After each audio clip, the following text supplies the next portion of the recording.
Secretary Kim was scolded while he felt so down and tired already. He accompanied the president to the party, and what were he doing while the photo was getting taken? Secretary Kim could only cry and apologize. Suddenly Manwha entered through the door, scaring the two secretaries, jolting them stiffless. They hugged each other as they cried from fear of the door slamming. Inside Manwha's office, President Yu reported that all the articles will be taken down before the end of the day. They also got it taken off the trending pages for searches, and they found the source and the first site to report on it. The problem is that it was shared a lot, so it won't be easy to cover this up. Manwha asked if his aunt was involved in this. President Yu doesn't think his aunt was involved in this. They wouldn't have been able to take down the articles as easily. If the tipper had gone to Mrs. Yun instead, he is sure to be set for life. But their reputation was far greater than the tipper had thought. Manwha asked if he just lay it all out in the open. It's not like he is meeting someone he shouldn't be with, nor are divorced couples getting back together an uncommon occurrence. President Yu stated that President Yun's case hasn't ended yet. They're trying their best to not have any sort of connection with the Yuziang Corporation. Revealing Ms. Li's identity to the public would be too dangerous of a move. It's also not great for her since she is trying to live a quiet lie. Just waiting for things to resolve over time could cause unintentional harm. Manwha asked if President Yu had any suggestions. President Yu asked if Manwha considered ending things with Ms. Li. Manwha explained that after his divorce, he decided to no longer conduct business with his life. President Yu said since Manwha made up his mind, he won't bring up this topic again. Though, he recommends Manwha to be careful for a while since there will be a lot of reporters tailing him. And if he is okay with it, he also recommends Ms. Li to leave the country for a while. Manwha gazed out the large glass window as the sun started to set while pondering on Yuri's situation. The contract is finalizing, and seeing how her work already has plans for her, it would be natural for her to leave the country. China is pretty close, so as long as they can match each other's schedules, they'll be able to see each other once or twice a week, but… Manwha groaned in displeasure. He doesn't like it all. He is finally back with her after many years of being apart, even being right beside her, talking with her, and embracing her isn't enough. Then, his phone dinged, and the message was from his wife. Yuri wrote that she will be staying with Junhee for now. Looking at the message, he already misses her. In the female staff's changing room, Yuri changed into her work clothes. She is glad that she had an evening shift. Manwha was so reckless, he left marks all over her body. Just as she finished buttoning up, two female staff walked in talking about the scandals. They are dying to know. One female staff turned to Yuri and asked if she had any guesses as to who it could be in the menswear department. The other staff reasoned, there aren't that many female employees in that department though. Isn't there a higher chance it could be someone in the cosmetics department? The female that asked Yuri replied that she interrogated every girl in that department but all of them denied it. Well, who in their right mind would admit it when things are like this? Yuri asked who are they trying to find. They asked if she had not seen the news. There's been a scandal with their CEO. Apparently it's with a contractor staff at their department store. Yuri went behind the staircase and hid as she looked at her phone, researching the news today. She guessed he's probably handling this situation right now as it seems there aren't that many articles circulating. Looking at the photos, the face is blurred out but that was clearly her. Yuri called Junhee and was notified of the situation. Yuri asked if she could stay with Junhee for a bit. Junhee gladly accepted her to stay. Yuri has been putting it off, but she thinks it's finally time for closure. In an unexpected and unforeseen way. Back at Junhee's apartment, she asked what Yuri was planning. Yuri stated that since headquarters had already found a replacement for her, she needed to go back to America. Junhee asked, then what about Manwha? Yuri stated, they need to break up. What? Junhee felt horrible. They already broke up once, but for them to do it again. Yuri said she already knew. That if Yuyun's video became a problem, she couldn't stay with Manwha. Yuri poured a soju glass and gulped it all down. Junhee disagreed. Yurei did not do anything wrong. Plus Yuyun and her do not share a single drop of blood. So why does it have to be that way? She was being tormented at Songbukdong, it wouldn't matter if she was an ordinary person. Yurei answered that people don't care what kind of experience she had in Songbukdong, whether or not she is biologically related to Yuyun. They will only remember her as the little sister of a psychopath and criticize her and him, and the Sungwon group. The Sungwon group is doing everything they can to hide the fact that she and Miwon were married previously, so for her to be revealed to the world right now would have a serious negative impact on Miwon and the Sungwon group. Junhee countered that it is still not right. She is going to break up even though they both love each other that much. Yurei sobbed, because she loves him. She made the choice even though she knew, and she delayed the end. Because she wanted to be happy with him at least during her time here. This happened because she got too greedy. Tears dripped down her face as Junhee went over trying to console her.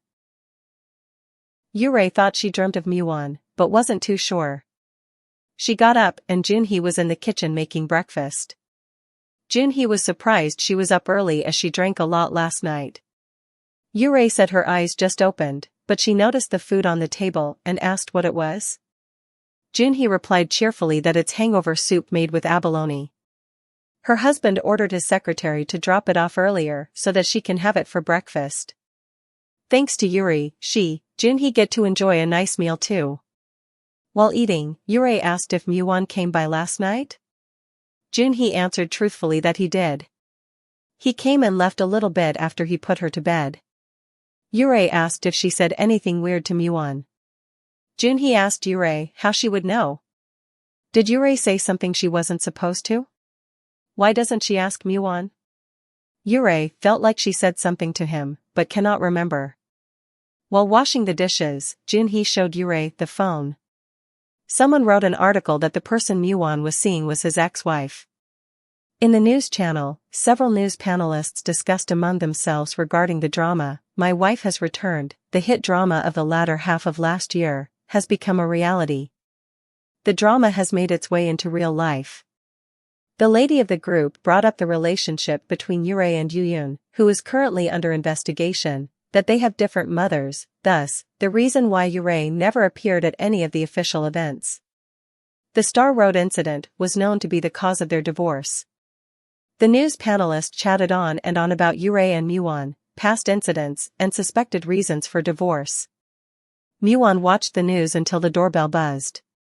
Before he had the chance to turn off the TV, Yurei came rushing through the door, questioning what was Miwon thinking. She stood up in front of Miwon frustrated at his action, while he nonchalantly asked if she had some of the hangover soup he sent. She brushed it off that it's not what's important right now. Why did he release that statement? She'll be off to America soon anyway. If he had waited just a little longer, this issue could have resolved itself. Miwon stood up and reiterated that she told him she didn't want to break up with him. She said yesterday that she didn't want to break up. Yurei felt flustered as she said that while she was drunk, and she didn't have any recollection of it. Yurei took a moment to gather her thoughts before telling him that it meant nothing. So why would he do that? Because of him, she even. Miwon spoke over her. Your mother sent you to Songbukdong out of your best interest. Your father overlooked everything that happened to you because he thought that was the best thing he could do for you. But did that make you happy? He was never going to break up with her from the start, though he considered it, because he was afraid this problem would be too much for her, and she wouldn't be able to take it. But now that he knew she felt the same way, there was no reason to doubt their relationship anymore. Miwon pulled her into his embrace and told her she made up his entire world. So, please do not make his world disappear. She might regret it. Miwon hugged Yurei tightly as if he was afraid she was going to disappear. He told her that if that was what she was worried about, he already had enough regret. Tears streamed down her beautiful cheek as Miwon's warmth enveloped her. Miwon told her he needs her, and he loves her. He leaned in to kiss her. That kiss wasn't enough, he pushed her onto the sofa and continued kissing her while tears still streamed down her face. Miwon continued kissing her, pouring his heart through his kisses about how much he loved her. Yuri could only accept his love and allowed him to do as he pleased. In the evening, Yuri woke up from bed. She put on a dress and walked out to the stairs to see Muon sitting on the couch. She came down to meet him and asked what are they going to do now. Muon handed her a bottle of water and told her, they will take it head on. Yuri accepted the water bottle and suggested they don't have to. They can just wait until the problem dies down on its own. Muon questioned, so how long would they have to wait? Yuyun's lawyers are going to use incompetence as an excuse to buy time. Even if they got lucky and the court proceedings did end a lot faster than they expected, the world was bound to find out about them as soon as word of them surfaced. Yuri was afraid that there was too much at stake for him right now. Muon held Yuri's hand and guided her to the couch while he told her that it's just enough to handle. He even has a safety net in place. As they both sat on the couch, Muon thought it was just about time. Yuri asked why is he turning on the TV right now? On the TV, Doyoon did another interview. He spoke of their childhood at Songbukdong and explained, he decided to share this story on air, because he didn't want Yuri to live with the misery caused by the actions of Yuyun Lee anymore. Yuri was surprised to see Doyoon and asked why is it Doyoon Appa? Muon explained that when he handed over the video, Doyoon Kong and him made a deal. They both knew that if they revealed that video to the public, she would be put in a tough spot. If that were to happen, Doyoon volunteered to draw a clear line so that the public will understand. Yuri felt a little depressed thinking Doyoon Appa wouldn't have wanted to talk about what happened at Songbukdong either. Muon said that Doyoon Appa told Muon that he wanted Yuri to be happy. Finally, workday arrived. Yuri watched the news and her marriage with Muon were still the main headlines. In the morning, manager Lee, who handles vendors, was furious that she hid her relationship from him. While she walked to Glow Spa, all the other employees parted away like the Red Sea whenever she walked by. And they would murmur once she passed, making her uncomfortable and distressed. And that even happened in the female locker room. It's just so uncomfortable. Yuri let out a frustrated sigh as she entered Glow Spa where Jeonwoo and Yunsong were waiting for her. Jeonwoo bowed down to greet Yuri as he called her Mrs. Lee. His action surprised Yuri and she asked why. High-spirited as always, Jeonwoo explained that he heard she was the president's ex-wife and they were going to get back together soon, which means they should be calling her with respect, Mrs. Lee. Yuri replied uncomfortably that she is still a manager at the moment, so they can just act like they always do. Jeonwoo told Yuri that both of them knew right away that it was Yuri when the scandal first broke out. She questioned how they knew. Both Jeonwoo and Yunsong explained pridefully that the suit she wore, it was released by Store M 3 years ago. They saw her wearing it before, which was how they knew. After they realized that it was her, all the puzzle pieces slowly started to fall into place. Finding all that was fine, but they were so shocked after hearing that she was the president's ex-wife. They almost fainted. Jeonwoo explained further, he didn't even know she was divorced to begin with, but to find out that her ex-husband was the president of their department store? And he even has the audacity to urge her to go out with another guy. Just as Jeonwoo rambled on non-stop, they were interrupted by someone calling for Mrs. Lee. Both Yunsong and Jeonwoo had disgusted expressions on their faces. Yuri turned to look at the door and it was General Manager Choi. He came begging to apologize for not noticing her earlier. He would also like to apologize for all his past actions of the wrongdoings he caused. He bowed to Yuri and asked for forgiveness. Yuri thought a lot of people were begging for her forgiveness lately, including Manager Choi who once looked down on her for being a female employee from a contracting firm. Yuri questioned if the wrongdoings Manager Choi speak of, do they pertain to how he treated her personally or how he treated all contractors in general? Manager Choi was unable to grasp the point of the question. He told her they pertain to her only, Mrs. Lee. Yuri told him he should rethink the point of asking for forgiveness, as asking for forgiveness should never be empty words that are used to simply amend his reputation. If he really knows what he did wrong, then please be careful to not repeat it from now on. Manager Choi tried explaining, but Yurei cut him off by telling him it's business hours. With him standing there and talking for more than 3 minutes can cause them to lose business. Manager Choi knew he messed up and left gloomily, while Yinsong and Jianwu beamed brightly with their thumbs up praising Yurei. How amazing that was. It felt like a huge weight had been lifted off their shoulders. And it serves him right. He has been in high spirits ever since Ms. Han left. Yurei smiled while thinking that her replacement will be coming in 2 days so she can get away from all the uncomfortable murmurs. In the cafeteria, Yurei ate her lunch as she planned what to do about her replacement's accommodations. A familiar voice asked what she was looking at. As she looked up, she saw Muon standing in front of her. Flustered, she asked what happened. Why is he there? And with that tray? Muon replied that she told him she was having dinner at the cafeteria today. Yurei scolded to herself, it was supposed to mean that she's getting off late today, it's not let's have dinner together at the cafeteria. She blushed a seductive red and asked quietly why he was sitting across from her. Everyone is looking at them. Muon questioned if there is a problem. She said it before, rumors spread quickly at the department store. Nervous sweat dripped down her face as she answered Muon silently to herself, and it might spread even more quickly because of you. Muon scooped a piece of food onto her spoon, and told her to stop worrying and eat. As they ate, Secretary Nam came to interrupt them. He apologized for the interruption, but he just got a call about urgent news. He leaned closer and whispered that headquarters called for an emergency meeting with the board of directors in 2 days.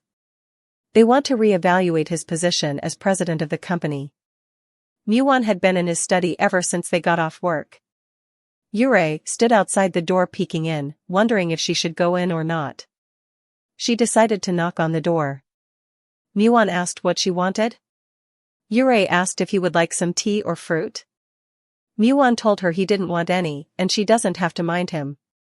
Yurei felt bad about the situation. She asked if his aunt was behind it. And was it because of her?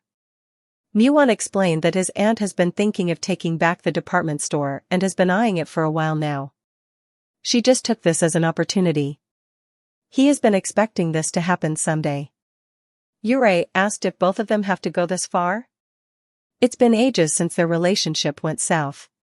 He wouldn't even know where to start or how to correct it. Yurei asked if there is anything she can do to help.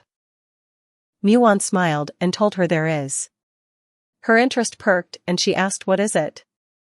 He told her to go over to his side for a second. Yurei walked over thinking what could it be. He pulled her onto his lap when she got near him. She asked what is he doing. She was being serious right now. Muon leaned in closer and told her that he was also serious too.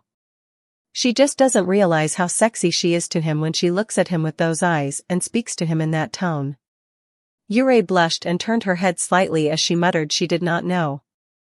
Muon smooched her cheek and told her to stop worrying. With her being by his side was enough for him. Yurei told him all right. But Muon didn't stop there. He lifted her up and carried her out of the study room, taking her to accomplish what she could do for him.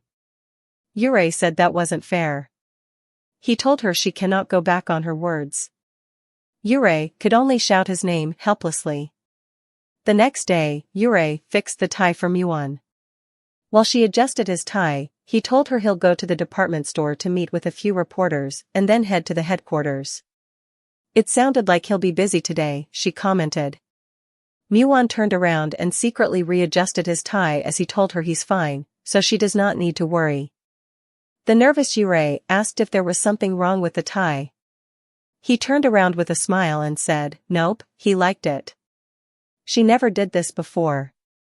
Yurei reasoned that back then was different, but now, she'll do it for him more often. Muon blushed like it's spring and gave her a smooch as thank you before bidding her a good day, and he'll see her later. Yurei melted into a blob as her heart fluttered. Why didn't she realize that Muon had such a cute side to him previously? As she was still immersed in the feeling of love, her body jolted from the phone vibration.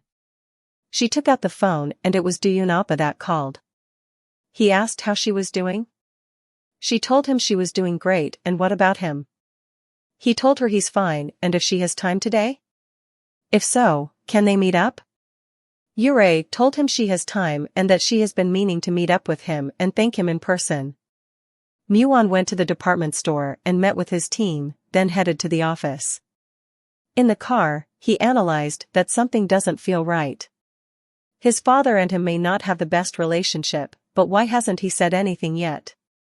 Even if they installed the vice chairman as acting chairman ever since his father was discharged from the hospital, with a scandal this big, he should have called as soon as he found out about it, or he should have at least sent Secretary Sung. He mumbled out loud if something happened. He announced to the driver that after today's meeting, he will stop by Pyeongchang. At the headquarters, President Yu greeted Muon in the lobby. Muon asked how the situation was. President Yu updated that Director Ma and Director Choi have sided with Mrs. Yoon. He might be at a disadvantage this time. Muon asked what their reasons were. President Yu asked why asked when he already knew. That's why he should settle his scandal more quietly. Right now, rumors have spread amongst the directors that he had fallen head over heels for a girl. Several arrows hit Muon from several directions as what President Yu said was on point. Muon reasoned that if it was something he could settle quietly, he would have done so. Does President Yu regret siding with the guy who's fallen head over heels for a girl? President Yu answered, of course not. People have said that to him too when he got married. He was actually glad that Muon and him are on the same boat. As they entered the conference room, Mrs. Yoon was already sitting there and she greeted them as soon as they entered the door. Muon could tell that she hasn't gotten over the dismissal of the previous CEO yet. Mrs. Yoon told Muon that she saw the article. She guessed he could call it amusing? His story sounded pretty solid. Muon praised the PR team for being great at writing stories. Mrs. Yoon scolded Muon. She was disappointed in him for bringing back a problematic child. She thought that it was only her son who was like that, but he was no different. She warned Muon to not be upset with today's outcome. It was not fair for her son to be the only one dismissed when both of them did the same foolish thing. Muon answered confidently that he will not be upset, because today's meeting will not change the outcome. At the restaurant, Yurei was guided by a waitress. Do-yoon was already waiting for her. As soon as she came in, he stood up to greet her. Yurei told her she thought he looked just like he did in college. Do-yoon praised Yurei that she looked good also. They both sat down and shared an awkward moment as they both said "think" at the same time. Yurei broke the awkwardness first. She knew it wasn't easy for him to choose to reveal the video. Do-yoon felt sorry, yet grateful for it. Yurei also felt sorry and grateful towards Do-yoon Appa too. She knew he wouldn't have wanted to reveal the story on the camera if he didn't have to. The humble Do-yoon reasoned it was Muon Choi who made the whole broadcast thing possible. He told her to remember what he said before, he had a lot more great memories than bad ones during his time at Songbukdong because of her. And if she can be happy, that's more than enough for him. Do-yoon said with a forced happy expression on his face. He told her this will probably be their last time seeing each other before he leaves. It was a good thing he got to see her. She was shocked that he was leaving. What about his job? He told her he quit, but unbeknown to her, he actually got fired. Yurei asked why. Do-yoon explained that from the time he started, he was planning to leave once he finished his business there. He had always wanted to further his education in America. He asked about her plan? Yuri told him she was going to finish all of her business in America and come back there to settle down. Worried, Do-yoon asked if she was sure about that. She may have gotten past the urgent issues, but with Yoo-yoon's trial happening, it's going to get pretty noisy. Yurei explained that she will have to try and get through it, together with Muon. The waitress knocked on the door and wheeled in a tray of food. Do-yoon picked a piece of meat and put it in Yurei's bowl. She called him awkwardly for this action. He reasoned that it'll be the last time he gets to do this. He will not be able to do it anymore even if he wanted to because he wouldn't want Muon to hold a grudge against him. To break off the weird atmosphere, Duyun joked, how could he ever think of tackling this issue head-on? Yurei laughed and agreed. She never imagined he would be so direct. They ate and enjoyed their meal. It felt as if they went back in time 17 years ago, back to when she was a 12-years-old girl and he was a 15-years-old boy. After their dinner, before parting, Duyun reached his hand to her for a last handshake, wishing the best for her. Yurei reached out her hand to him and wished him the best too, like when they were young, 15 years ago too. The last moment of their final meal was more beautiful than she could have ever imagined. On the side note, may our Duyun Appa find his happily ever after in America. Yurei checked her phone, wondering how the meeting went. She dialed the number, hoping to get some updates on the meeting. However, she was told the meeting was put on hold. They received a call that the chairman had fainted. The president is currently at the hospital. Muon and Mrs. Yoon rushed to the hospital asking about the chairman's condition. Secretary Sung updated them that his breathing and blood pressure have returned to normal. He will regain consciousness soon. Mrs. Yoon questioned Secretary Sung regarding the surgery. Wasn't it successful? Secretary Sung answered that it was, but... Then, Wu Jiang's father patted Muon's shoulder and told him they needed to talk. Mrs. Yoon ordered the doctor to just say it there. The doctor told Mrs. Yoon, he cannot discuss a patient's situation with anyone other than their guardian. What did you say? Mrs. Yoon questioned. Muon and the doctor went outside to the consultation room. Once inside the room, Muon asked what's going on. Didn't the doctor previously say it was a simple procedure? The doctor pulled the chart and explained the stent placement surgery itself was a simple procedure. He flipped the chart and continued, but this illness was something else. They found a tumor. A tumor? Muon questioned. Fortunately, it was benign and they caught it early, so it wasn't too big. Muon asked him why is the doctor telling him this now. The doctor explained it was the request of his father. His father was afraid that if news of the tumor got out, it would impact the company. After all, there are a lot of people on his back as it is. But the doctor doesn't think he could keep hiding this any longer, which was why he decided to tell Muon now. Muon felt frustrated, questioning why did his father go this far to hide the illness from him. On top of that, something as serious as a brain tumor? Muon asked what is the success rate of surgery? The doctor reported around 15 to 18%. Muon was startled as it was pretty low for a benign tumor. The doctor explained, it's not in a good location, a craniotomy will be required. In their country, opening up a skull to remove a tumor is considered a very difficult surgery. Muon asked what will happen if they choose to forego the surgery. The doctor stated his father will not have long to live.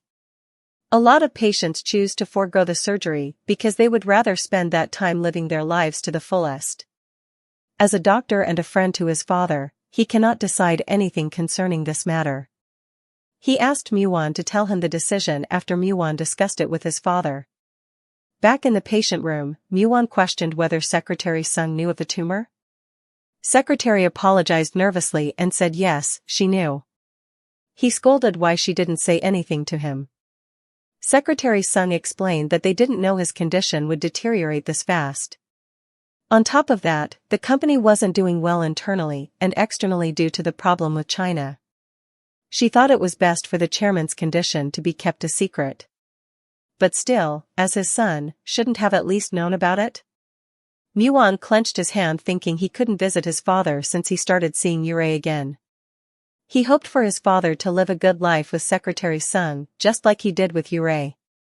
He didn't even know there was a ticking time bomb growing inside his father's head.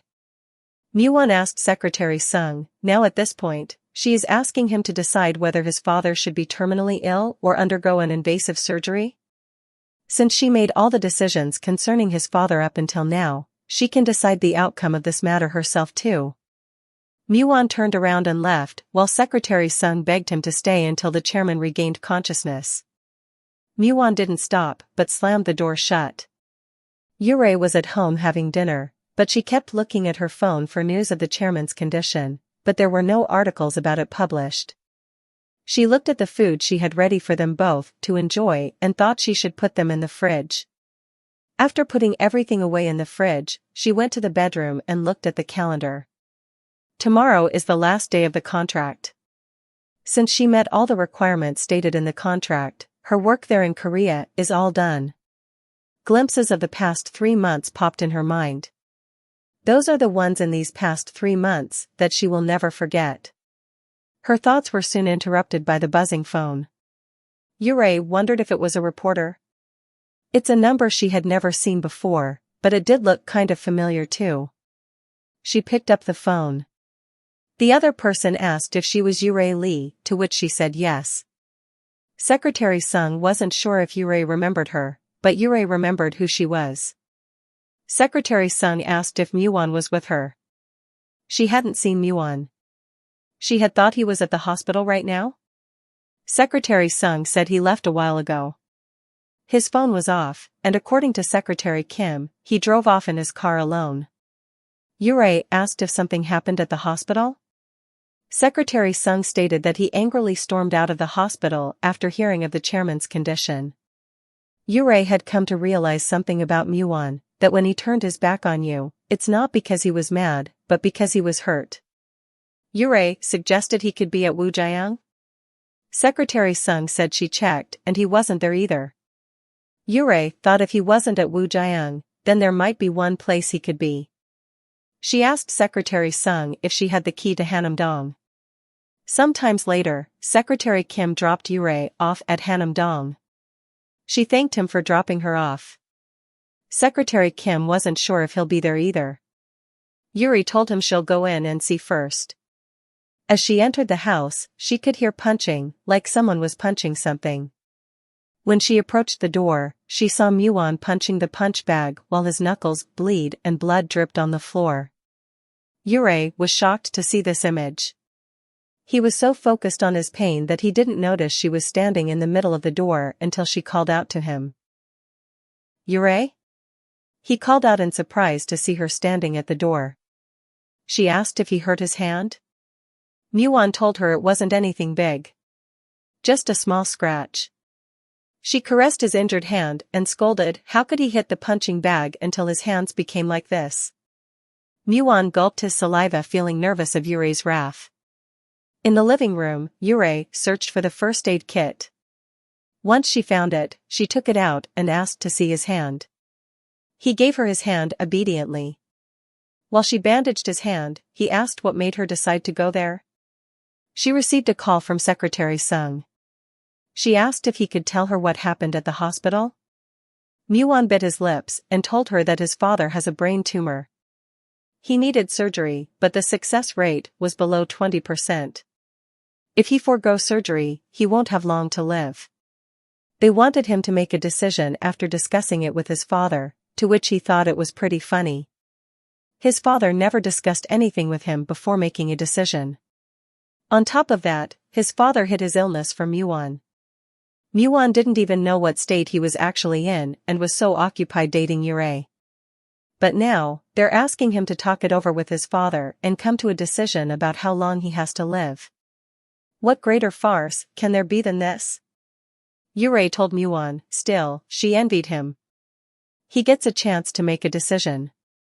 When she found out that her mother sent her to Songbuk-dong because her mother had cancer, she was very distraught. She questioned why her mother couldn't tell her from the start. Why was she kept in the dark? And why she was just left to resent her mother during her time at Songbuk-dong.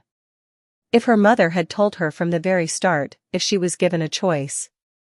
Or if she was at least given enough time to accept what was about to happen to her, she wouldn't be in pain for so long.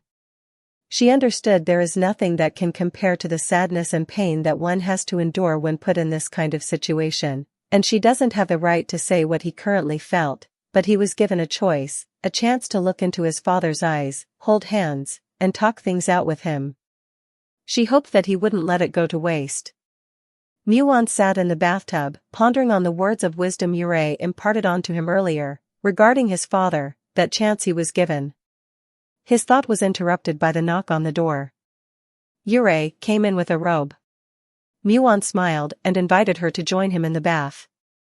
She declined his offer but would like to wash his hair instead. He glanced at his bandaged hand and guessed why she asked to do that. As Yurei washed his hairs, she asked if he remembered helping her wash her hairs in the past. Muon looked up and told her he did. She laughed and reminisced of the time when her hand got hurt. She felt a little awkward and uncomfortable but was also happy. He remembered it, but only that her head was very small and her hair was very smooth. He guessed this was her cute little way of cheering him up. Muon looked up at her and asked if she was doing this to make him feel better. Yes, she answered. But she also wanted to let him know that whenever he is having a hard time or in a difficult situation, she'll be right next to him. Muon confessed that he is scared. Although his father was never there when he needed his father, to think that his father won't be there forever. And to think that he has a say on deciding this matter. Yurei caressed his face and told him, now. She will be there whenever he needs her, so he doesn't have to be scared. Mrs. Yoon stood tall in the elevator, self-talk confidence to herself. She heard that Muon raised his voice at the hospital last night, so Chairman Choi's illness may be a lot more serious than she thought. She should be prepared. A few days ago, Vice Chairman Kyunho Lee said he would support her because he believed she was the real owner of Sungwon.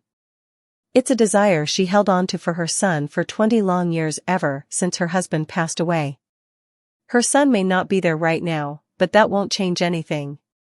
As Mrs. Yoon walked out of the elevator, the receptionist greeted her and said there is a guest waiting to see her. A guest? Who? Mrs. Yoon asked. Muon approached her and said it was him. She asked why was Muon there? Muon never goes to see her? And she heard that his father woke up. Shouldn't he be with his father? Muon already heard that his father woke up and he planned to go straight there after he finishes his business with Mrs. Yoon. Mrs. Yoon observed Muon's figure and noticed he had grown so much. There was a time where he used to call her mother after she took him in out of pity when his mother passed. Everything changed the day she lost both her husband and son to an accident.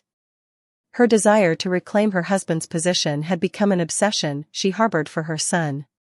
This eventually caused her to push away her own daughter and nephew whom she once loved as much as. Muon told Mrs. Yoon that he just realized he did not get to congratulate her on becoming a director. Mrs. Yoon asked what happened to his hand. Didn't he quit fighting a long time ago? Muon told her it's nothing she should be concerned about. Mrs. Yoon asked what is the real reason he was there. He told her he was hoping they could call a truce for the time being. She scoffed at him. Muon updated his father's condition. It is serious. He has a brain tumor and the success rate of surgery is less than 20%. Shocked, she asked why is he sharing such information with her. Does she look like the kind of person to sit still after hearing that? Muon stated it was because they are family, so he thought she should be informed of it too. Mrs. Yoon was disappointed in Muon if that was his way of making her back down. Muon handed her an envelope and said that was not the only reason.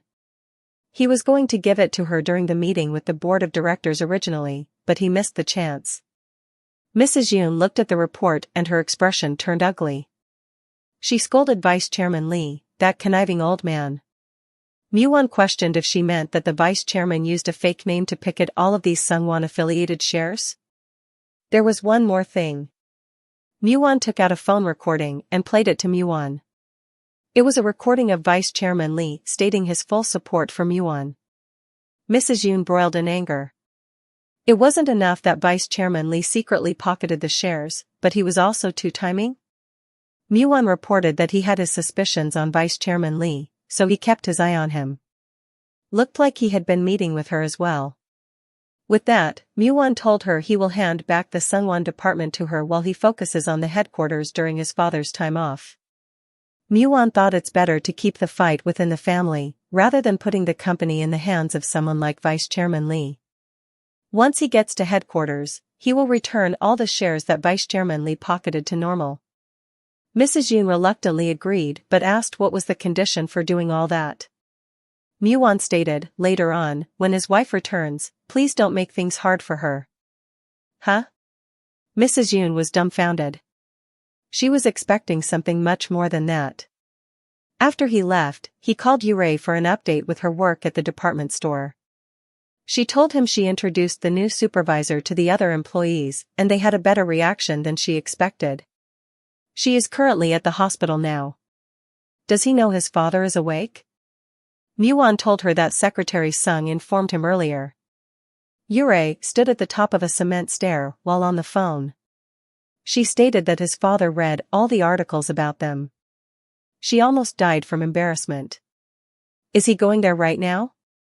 He should hurry. Although his father didn't say it out loud, but she is sure his father is earnestly waiting for him to arrive. Muon told her he loves her from out of the blue. She whispered to the phone that she loves him too. Muon stood at the bottom of the stairs, looking up. He will listen to her advice and use it this time. He may have to face a scary situation that he had never wanted to think about, but, now that he has her, who is willing to endure those moments with, he will try his best to not waste what could be his one and only chance. He walked up the stairs to Yurei and they embraced each other, under the dazzling sunlight. At Carpe Diem, flowers were set up outside and food tables were neatly organized inside. Woo Jae-young praised Junhee that the table decorations are very pretty. Junhee replied proudly that she learned how to do it during her job at the hotel. Now that Woo Jae-young thought about it, they actually met for the first time at Yurei and Muon's wedding. Junhee said she won't cry today though. Woo Jae-young asked, why not? He prepared an extra handkerchief for Junhee today. Junhee told him because she has a bouquet to catch, and they both blushed as they looked at each other. But of course, someone has to ruin the moment. Suji called out to Woo Jae-young, asking how has he been doing? The mood was ruined and the angry Woo Jae-young turned around to scold her. What is she doing there? Shouldn't she be filing in Spain? Suji found herself as she complained how exhausted she is right now. The flight took 10 hours, and can he get her soda? Woo Jae-young tried to contain his emotion and told her she really does not have to make the trip if it was going to be that tiring. After all, it's not like Muon is unaware of his situation. Woo Jae-young glee menacingly just thinking about Muon's expression later on. Suji asked what was Woo Jae-young talking about? Of course, she has to come. It's Muon Oppa's wedding. The last time, they did the wedding without her. Suji finally noticed Junhee, who was fangirling at Suji. She asked if her present will make Junhee uncomfortable. Junhee replied in a daze, still fangirling, that Suji should be present. She is Muon's family after all. Suji wanted soda, right? She will get soda for her. Woo Jae-young told her no, that's something he can. Junhee instructed Woo Jae-young to stay since the guest should be coming and turned her back away. The doorbell rings as the door opens. Entered was Mrs. Yoon. The startled Woo Jae-young turned around and greeted her anxiously. Mrs. Yoon told him that it is Muon's second wedding and formalities may not matter as much, but shouldn't there still be an elder from the family present? Sweat dripped down Woo Jae-young's face as he stuttered to find an answer. Mrs. Yoon looked around and asked him, she heard that his clinic is also in this place? It's not bad. Suji shouted, oh my, hello, Mrs. Yoon. Mrs. Yoon's facial muscle twitches, annoyed as she repeated through her gritted teeth, Mrs. Yoon. Suji testified confidently that it was Mrs. Yoon, the one that told her daughter not to call mother. So what is she supposed to call, if it's not Mrs. Yoon? Should she call Lady instead? Mother and daughter faced each other like tiger and eagle fighting while Woo Jae-young looked like he was about to pee in his pants. He cried silently and begged for Junhee to come back and save him already. As mother and daughter growled at each other, the doorbell rang again. Entered was Woo Jae-young's father, who had the same expression as him. Suji was shocked at the unexpected encounter. She was about to call out father-in-law, but she had been divorced from his son for a while. Both Suji and Mrs. Young turned around awkwardly and walked away to sit at the tables over there. Woo Jae-young's father told him, he guessed he lived way too long to have witnessed something like that. Wu Jiang coughed and agreed that his father had. What? His father glared at him. Wu Jiang reasoned with his father that he meant that people get divorced and there comes a time when their paths cross again. That's how life is. But what is his father doing there anyways? His father said he is the chairman's behest. Flashback to the operation, Manwha and Yurei held hands as they waited outside the operation room. Finally, the operation was done. Manwha had gotten to see his father regain consciousness. Wu Jiang asked, "How is the chairman doing?" His father reported that the chairman is doing good. He still has a hard time, but he's able to speak a bit and able to move his hands slightly. The chairman kept urging him to attend the wedding in his place. Oh right, and Secretary Sung said she had a good dream. It was supposed to serve as their wedding present. Before Wu Jiang's father could finish, the doorbell rang again. The person greeted, "It's been a while, Dr. Lim." Dr. Lim greeted happily in return, "Well, if it isn't President Yu." The men shook each other's hands and walked away together, leaving Wu Jiang hanging. The three men's actions were stopped when someone shouted that Mrs. Li fainted and needed Dr. Lim's help. Manwha and Yurei took a stroll and Yurei saw a beautiful couple walked up the wedding aisle to do their wedding vows. Yurei saw them and nonchalantly commented that she envied them. Although she said it in passing, Manwha held on to those words. So they decided the date, hoping to turn the day of her mother's passing into a happy memory of their real wedding. The day she had highly anticipated had finally come, but her health in the past few days hasn't been at its best. She wasn't sure whether it was due to her gastritis or her anemia worsening. Maybe it's because she didn't get enough sleep. As she stood up after putting on her lipsticks, she fainted. Yurei woke up to Manwha sitting next to her with a concerned expression. When she came around, he asked if she was okayed. She stated she was fine, maybe it was her anemia. But Manwha didn't buy it. He asked her to tell him the truth if this marriage was that stressful for her. Her condition right now is exactly the same as when she was preparing for the divorce all by herself. If them getting back together is a burden for her. Yurei told him that it wasn't it. She was the one who wanted to get back together. Between picking out the dress, choosing the accessories, and making the bouquet and invitations, she never looked forward to a day as happily as she did with this one. Wu Jiang and Dr. Lim rushed in asking what's wrong with Yurei. Manwha stood up and reported that Yurei said it might be due to her anemia. Her health hasn't been so good in the past few days. She hasn't been able to eat properly, and whenever she does eat, she would just throw it back up. Wu Jiang asked if they were sure they didn't want another checkup. Manwha said they both got a complete checkup on the day his father had the surgery. They said there wasn't anything wrong with them. Dr. Lim asked Yurei when was her last period.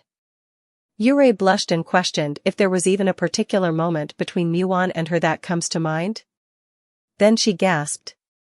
She forgot to take her birth control pill around the time she left for New York. Dr. Lim told Manwha that before he came to their wedding, he stopped by Pyeongchang, and Secretary Sung told him she had a dream. In her dream, Yurei and Manwha were walking up a mountain and a beautiful little animal jumped into her arms. He assumed it was a conception dream when he first heard it.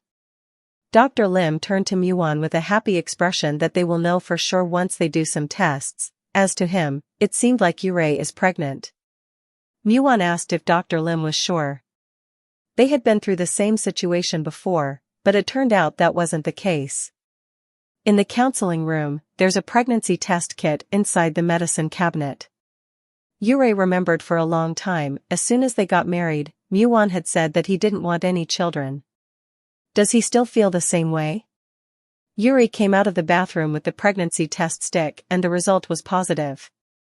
She held Manwha's hand and told him, she is glad they finally have a child of their own, but how does Manwha feel about it?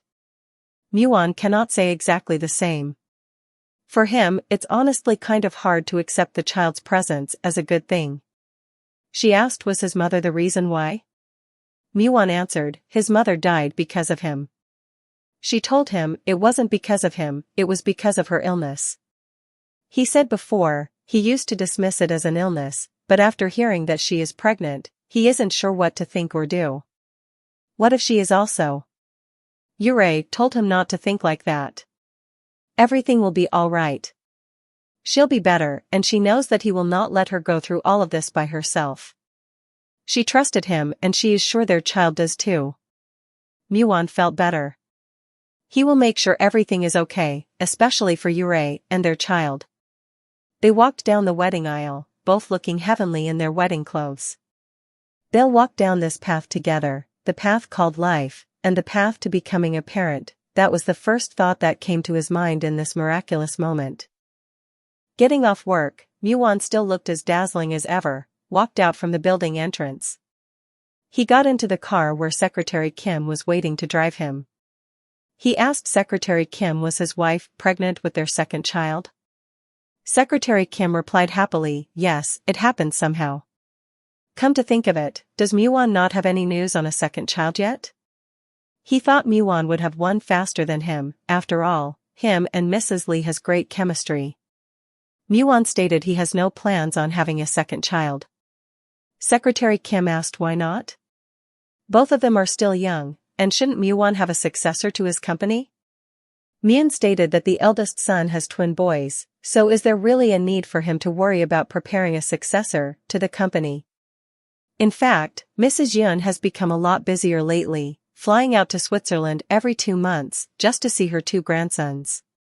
Plus, pregnancy shouldn't be looked at lightly either. Does Secretary Kim realize how much of a toll pregnancy can take on one's body? The morning sickness, along with backaches and leg problems. Your blood circulation is cut off, so your feet tend to fall asleep often. On top of that, your joints start to loosen up. It is hard not being able to sit, stand, or lie down whenever you want to. And, with the changes in hormones, you also have to consider the possibility of getting diabetes or high blood pressure. Muon warned Secretary Kim to not even get him started on the birthing process itself. The doctors can talk about the Lamaze technique and epidurals all day, but giving birth is still an extremely painful process. Secretary Kim is crying, telling Muon that now, he put it that way, it makes him feel like he had committed a great sin against his wife. Muon told him that's why he should be better to his wife. Muon arrived home. Yurei and his daughter are still on the couch waiting for him. His adorable daughter had fallen asleep on Yurei's laps. He asked, what is Hawon doing out there? Isn't it past her bedtime? Yurei explained that earlier, Han heard that he was going to be home soon and threw a tantrum so that she could wait outside until he came home. She barely fell asleep. Muon gently held his daughter in his hand and mumbled softly, why his little princess fought so hard to wait for him. Hawon woke up to hearing her daddy's voice. The moment she opened her eyes, she called out, Daddy? Daddy, I want younger siblings. Muon patted her back and told her it's time to go to sleep. He sighed as she mentioned previously that she wanted a younger sibling for her birthday. He put his daughter to bed and gently kissed her goodnight. He knew his little princess was so beautiful, just like her mother. He can already tell she's going to attract a lot of boys when she gets older. After tucking his little princess to bed, he turned to Yurei, who was smiling at the door, telling her he felt like his little girl had grown more in just a few days. Yurei smiled and told him it's normal for her age. He frowned, not liking that at all. He told her he wished his daughter would just stop growing. Because then he would be able to carry her in his arms forever. Just the idea of having to give her away to some random guy in the future gets him worked up already. Yurei undid Muon's tie and told him he is just overreacting. This is how all fathers with daughters usually act. Muon asked, but why is his daughter fixated on having a younger siblings? Yurei explained that all her friends at preschool have a younger brother or sister. And his aunt also brags about her twin grandsons whenever she sees Han. So it somewhat influenced Hawon to want a younger sibling. Muon asked, doesn't kids around her age not want siblings? Yurei said it seemed like that was not the case for their daughter. After Muon showered, he saw Yurei yawning. He asked, was she tired? Yurei said she had to welcome buyers from China in place of Aunt Yun today. Muon suggested why don't she just take over the department store. That position usually belongs to the lady of Sungwon Group. Yurei declined that idea. She is sure his aunt won't give up the position that easily. Plus they've been on good terms so far. She doesn't want to stir up any bad blood with his aunt, especially with Hwon being so young. As she spoke, Muon gazed at her tenderly and pushed her onto the bed. He asked since she was tired, should he give her a massage. No, she replied with a straight face. He questioned why not. She asked, does he not really know why? It's not even a real massage. His hand is on top of her breasts. Muon ran his finger down her lower abdomen and told her he wanted to do this all day, then he leaned down and started kissing her body. Yurei could only give in to his advances. After foreplay, Muon grabbed a condom and tore it with his mouth. She asked, does he not want a second child? Muon thrust into her, making her back arched up. He told her, Hwon was already enough for him. In between her moans, she assured Muon that if it's her that he was worried about, then he shouldn't be. Even the hospital said that it would be okay. Sweat drips down Muon's face from the intense exercise. He told her that he was not okay with it. And the room continues to heat up, filled with lovemaking. Flashback to her pregnancy with Hwon, she suffered from morning sickness for a few months and even showed symptoms of high blood pressure due to changes in her hormones. Fortunately, it didn't progress any further and turned into a preeclampsia, but they were still left feeling very uneasy. Throughout the entire pregnancy, she had to stay put so that she wouldn't provoke anything within her body. Even after she gave birth to Hwon, Muon had a very hard time until her body returned completely back to normal. He would constantly get up in the middle of the night to check on her, and even during his business trips, he would call every hour.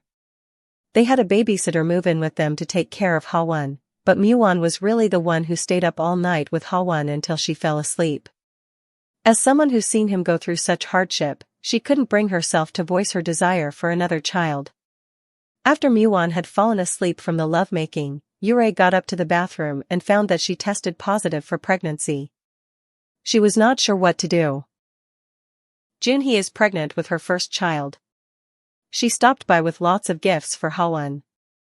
Yurei told her she doesn't have to because she could barely get up herself.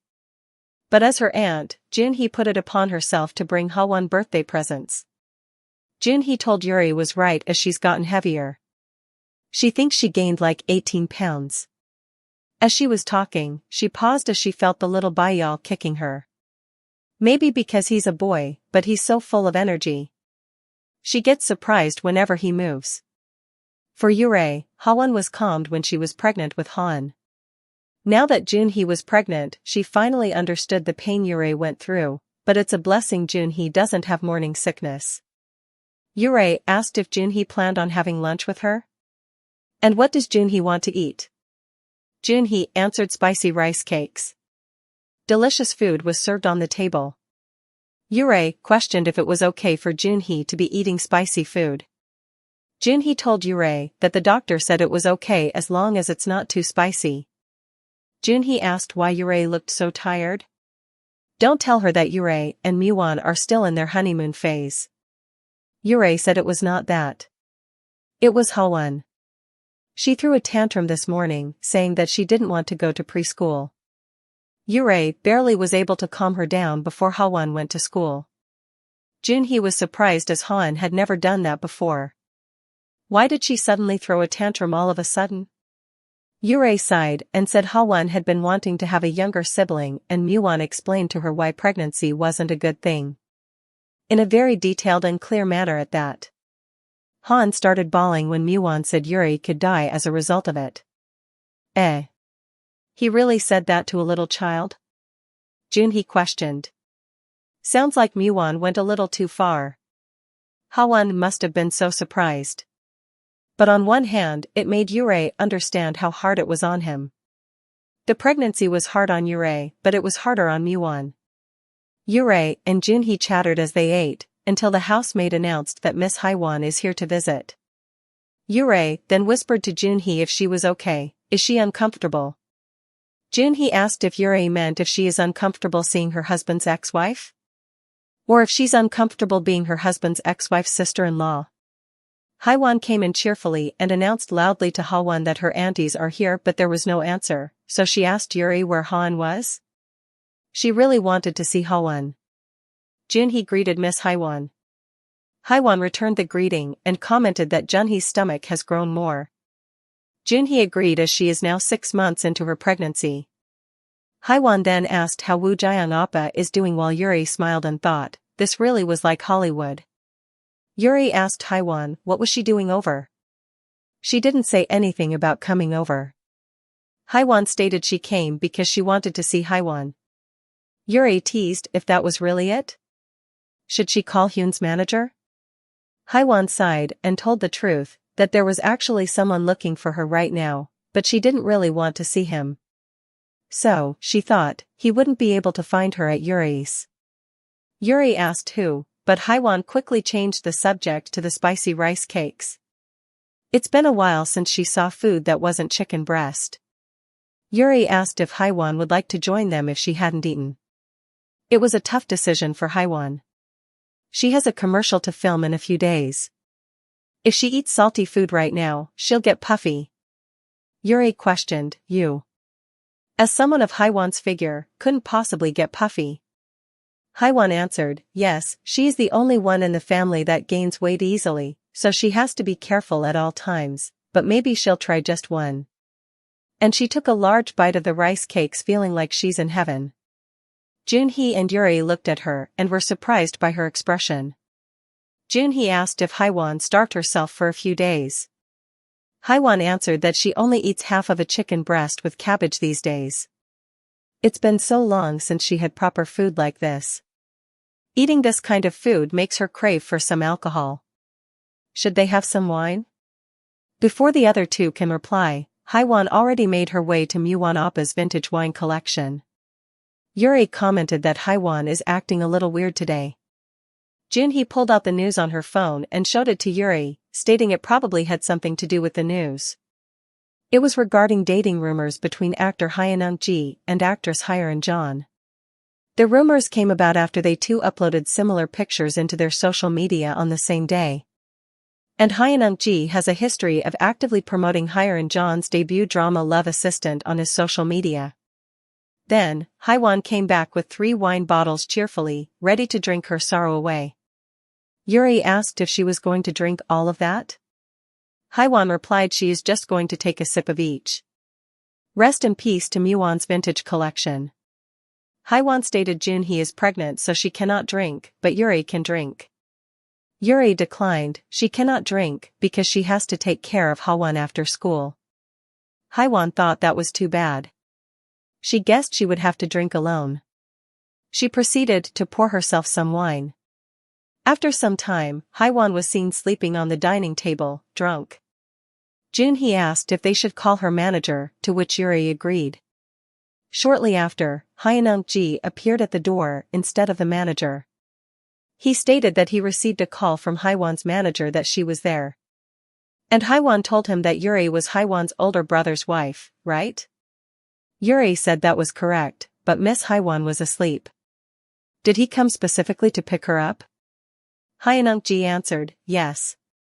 He will make sure Haiwan's okay. After that, he put Haiwan on his back and told Yuri he will formally introduce himself next time. Yuri bid them goodbye and thought to herself, maybe it was because they're both actors, but she felt like she was watching a drama. Hearing how sweetly he talks to her, he must love her a lot. On the way to the car, Haiwan shouted in her drunk stupor, you bastard. Hyun-ji replied, yes, you're right. I'm the bad guy. I'm sorry. Secretary Kim dropped off Haiwan home from school. Yuri stood by the entrance waiting for her daughter. The moment Haiwan got out of the car, she ran happily to her mother. Yuri picked up her daughter while little Haiwan bid bye happily to Secretary Kim. Yuri then bathed little Haiwan, enjoying the time with little cutie Haiwan, who was always smiling and giggling. At night, Yuri was sleeping when Manwha got home. She seemed a little out of it, which instantly made him think she might be sick. He went up to her and touched her forehead. It felt to him that she had a little fever. He asked if she took any medicines for her fever yet. Muon got up to search for the medicines when Yuri then decided that she had to tell Muon. Yuri asked him to wait. While searching for medicine, he found the pregnancy stick and he asked her what is it. Yuri said she thinks she is pregnant. Muon sighed and asked, was it from that time?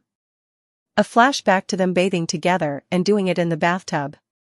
They were alone, skin to skin, they couldn't help themselves but fell deeper into the abyss of pleasures and forgot about any forms of protection, but indulge in the moment of intense pleasure.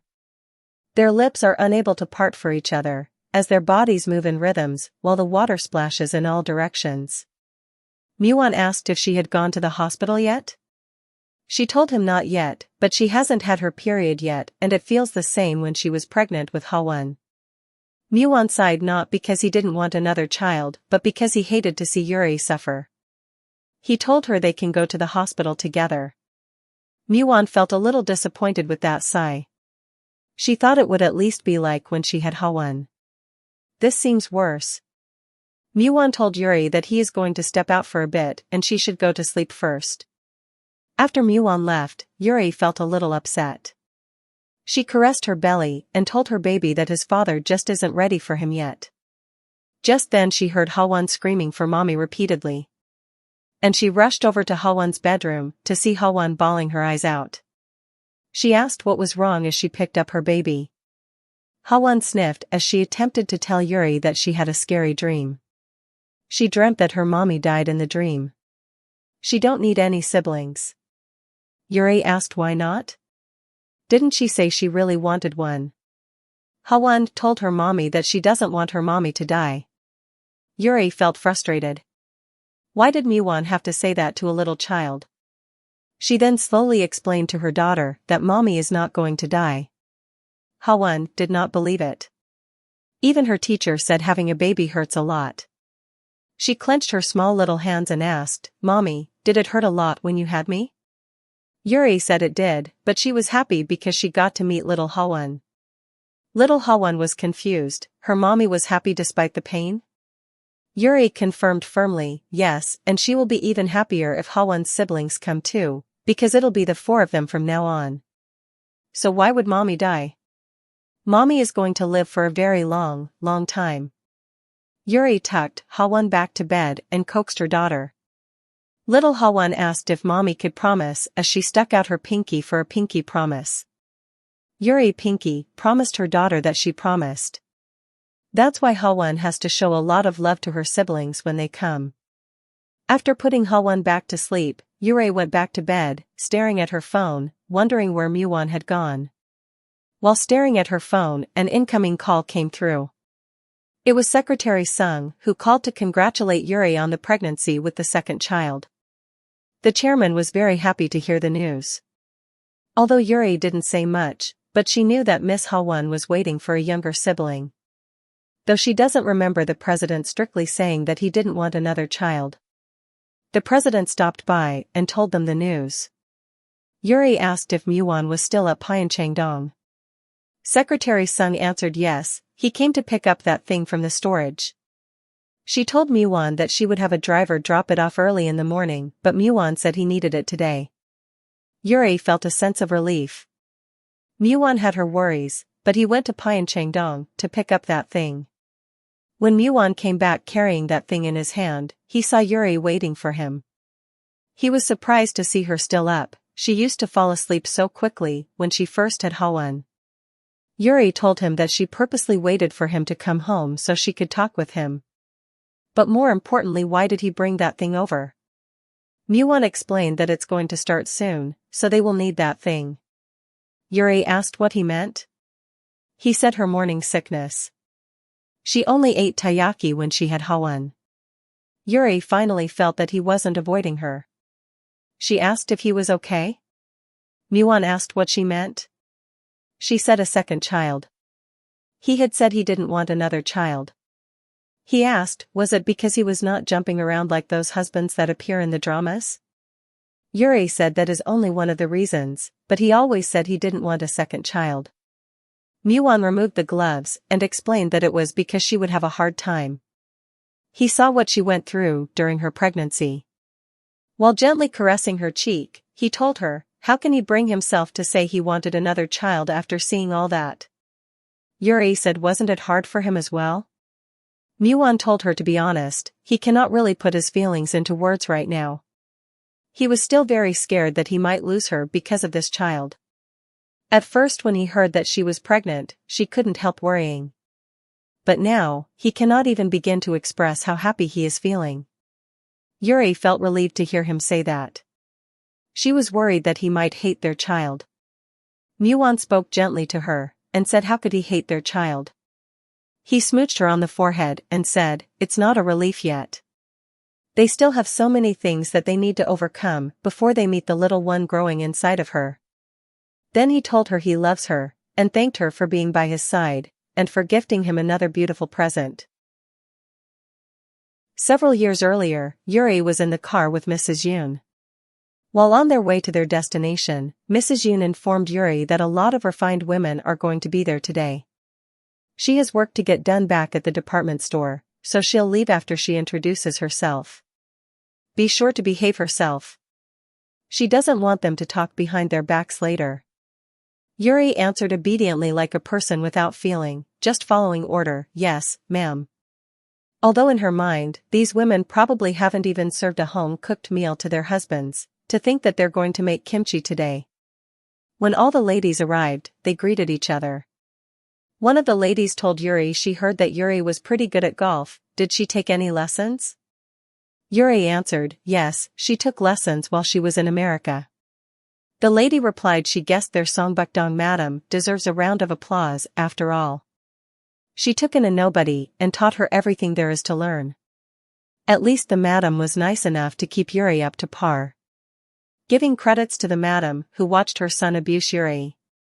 Yuri had a flashback of the songbukdong madam ridiculing Yuri for the many flaws Yuri possessed.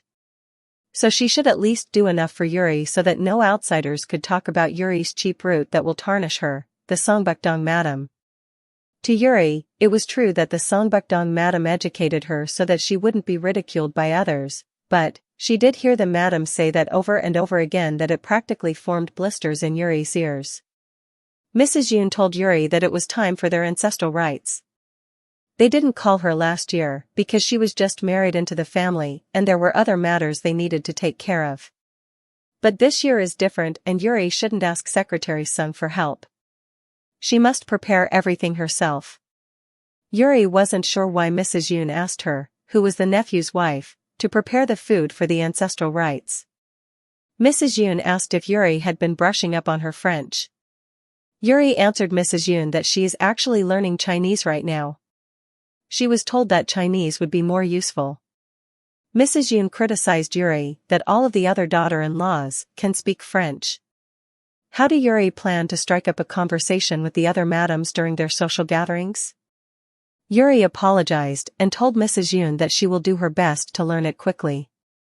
Mrs. Yoon replied, as you should. As a wife, there are specific duties that you must carry out. Being on topic, it's been a year since Yuri got married. Is there still no news of a child? No, not yet. Yuri answered. Mrs. Yoon asked if they were having difficulty conceiving. Yuri replied it was not like that. Then was Manwha having an affair? Asked Mrs. Yoon. Yuri answered confidently that Manwha would never do that. She knew she married into this family saying that she didn't care if he has an affair as long as he doesn't get caught by anyone, but Manwha doesn't spend his time on anything else other than his work. On top of that, they've been engaging in marital relations as much as anyone else, and he's not some guy who looks to quench his desires with some other woman. Mrs. Yoon shook hands with the nun while the reporters took photos and recorded the event. Yuri went to another room and helped the others make kimchi. The rich madams don't even bother wearing aprons, they make kimchi in their expensive new clothes just for show, while Yuri had her apron on and helped the other ladies who aren't the rich madams make kimchi. One of the elders told Yuri to go rest with the others and they can take care of the kimchi. Yuri said she is fine, but in reality, she would rather be out there making kimchi to feed the kids than be in there hearing the others criticize her. One of the elders praised Yuri that she was really good at making kimchi. Yuri told them she did it before with her mother when she was a kid. The lady said they didn't expect some of the well-off madams such as Yuri to be so good at doing this kind of thing. Yuri felt pretty good hearing them praise her. It brought back memories of her young days. Whenever kimchi making season came, her mother and the neighborhood women would gather in front of the house with the big blue doors and make kimchi. That was a memory that she cannot share with anyone else, as the Songbukdong madam said, Yuri shouldn't be seen as a person with cheap roots. And as Mrs. Yun said, she didn't want to be criticized as some nobody who knows nothing. After the work was done, the nun mother thanked the well-off madams for their help and contribution. Yuri felt achy after a hard day of work. She wanted to hurry back home and take a nice warm bath. Back at home, Yuri noticed Muon's shoes when she entered through the door. Muon was looking in the fridge when he heard Yuri call his name. He told her that she wasn't answering her phone. Yuri explained that she had to help out with volunteer work at Mrs. Yun's gathering. She didn't realize that he had called because she was too busy. Muon drank the water and asked what she was busy with at Mrs. Yun's gathering. She said they made kimchi, to which Muon thought he must have misheard. He questioned, making kimchi? At Mrs. Yun's gathering? Yuri asked when did he get home. She thought he was supposed to come back tomorrow. And did he stop by Pyeongchang-dong? Muon stated his work got done early and he came straight home as soon as he got off the plane. But other than that, his luggage is still in the car. Where are the helpers? It seemed like there was no one home when he got back. Yuri told Muon that she gave them a few days off as she didn't expect him to arrive a day earlier. So, she will take care of his luggage tomorrow. The whole time she was talking, Muon kept staring at her, which made her feel nervous. She questioned to herself why he was staring at her so intensely. Is there something wrong? Does she smell weird? She started sniffing herself in case she did smell weird. Yuri asked if Muon had eaten yet. Should she prepare dinner for him? Muon ate on the plane already. She asked, should she bring out fruits then? He told her he was fine. There was no need for it. After that, Muon went back to watching TV, although it seemed to her like he had something he wanted to say. Well, whatever, Yuri thinks it's better to go wash up. She walked past Muon and into their bedroom. While untying her hair, she noticed a bag. That was the bag Mrs. Park showed off at the tea ceremony gathering a few days ago. She remembered Mrs. Park said you have to wait weeks after reserving one before you actually get your hands on it. Yuri muttered it was the first time she received a bag from him. And there was jewelry again, which she didn't seem too excited about. As she was unbuttoning her blouse, Muon snuck up behind and hugged her. Yuri didn't expect him to snuck up behind her. She asked if there was something he needed. Muon moved his lips closer to her earlobe and answered, yes, and at the same time, he moved his naughty hand under her shirt to cup a feel of her chest. Muon pinned Yuri to the wall and kissed her fervently, while his hand massaged and squeezed her breast. Muon went hard at it and tried prying her legs apart, but Yuri stopped him. She pushed him away and told him not right now. She reeks of kimchi because she was out making it all day long. He sighed, started sniffing, and said he didn't smell anything. She told him she also sweated a lot and wanted to wash up, while thinking what if he gets angry at her for pushing him away. But he gave up a lot more easily than she thought. While taking a bath and doing her nighttime skincare, Yuri really just wanted to go to bed. But Muon did give her some time to catch her breath, so should she be thankful instead? After finishing her nighttime self-care routine, she went to the bedroom, but Muon wasn't there. She guessed she should go prepare for tomorrow's breakfast. As she walked to the kitchen, she heard Muon talking on the phone, saying he had already given Yuyun-Lee a warning. If he really planned to go through with it, tell him that this is an ultimatum. If he doesn't take his hands off Star Road, Sungwon Construction will cut off all funding for Yusung Corporation. Star Road. Ultimatum, funding? Yuri vaguely knew that the construction of the Star Road shopping mall was being spearheaded by Yuyun and Yusung Corporation, and they were absolutely in need of funds from Sungwon Constructions Company. She was aware that Muwon and Yuyun had a bit of a fight over the problem of kicking out the shop owners from the traditional market where the construction of the mall was to begin. While preparing for tomorrow's breakfast, Yuri contemplated. If she says it nicely, it's a request as his wife, but in truth it's really a solicitation. She knew this is exactly why she was married to Muwon, but she wasn't planning to interfere with their business in any way. This was her first time seeing Muwon so angry. There was a chance that fire might be redirected towards her. Yuri went back to the bedroom and noticed she received a text from Junhee. Junhee wished her a happy birthday. She was busy training all day, so she couldn't use her phone to call earlier in the day. In the meantime, Yuri should think of what she wanted to eat. It was after receiving this text, Yuri realized that it was her birthday.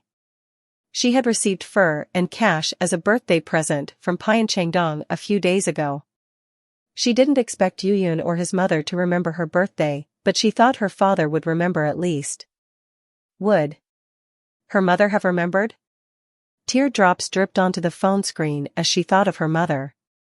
Even though she tries not to think about her mother as much because she resents her mother, whenever her birthday comes, all she can think about is the new dress that her mother bought for her and the seaweed soup with extra meat that she would always cook for Yuri. Those are the memories that make her miss her mother even more deeply. Yuri quickly wiped her tears as she heard Muwon's footsteps walking towards the room. She cannot let Muwon see her in that state. She should act like she's asleep.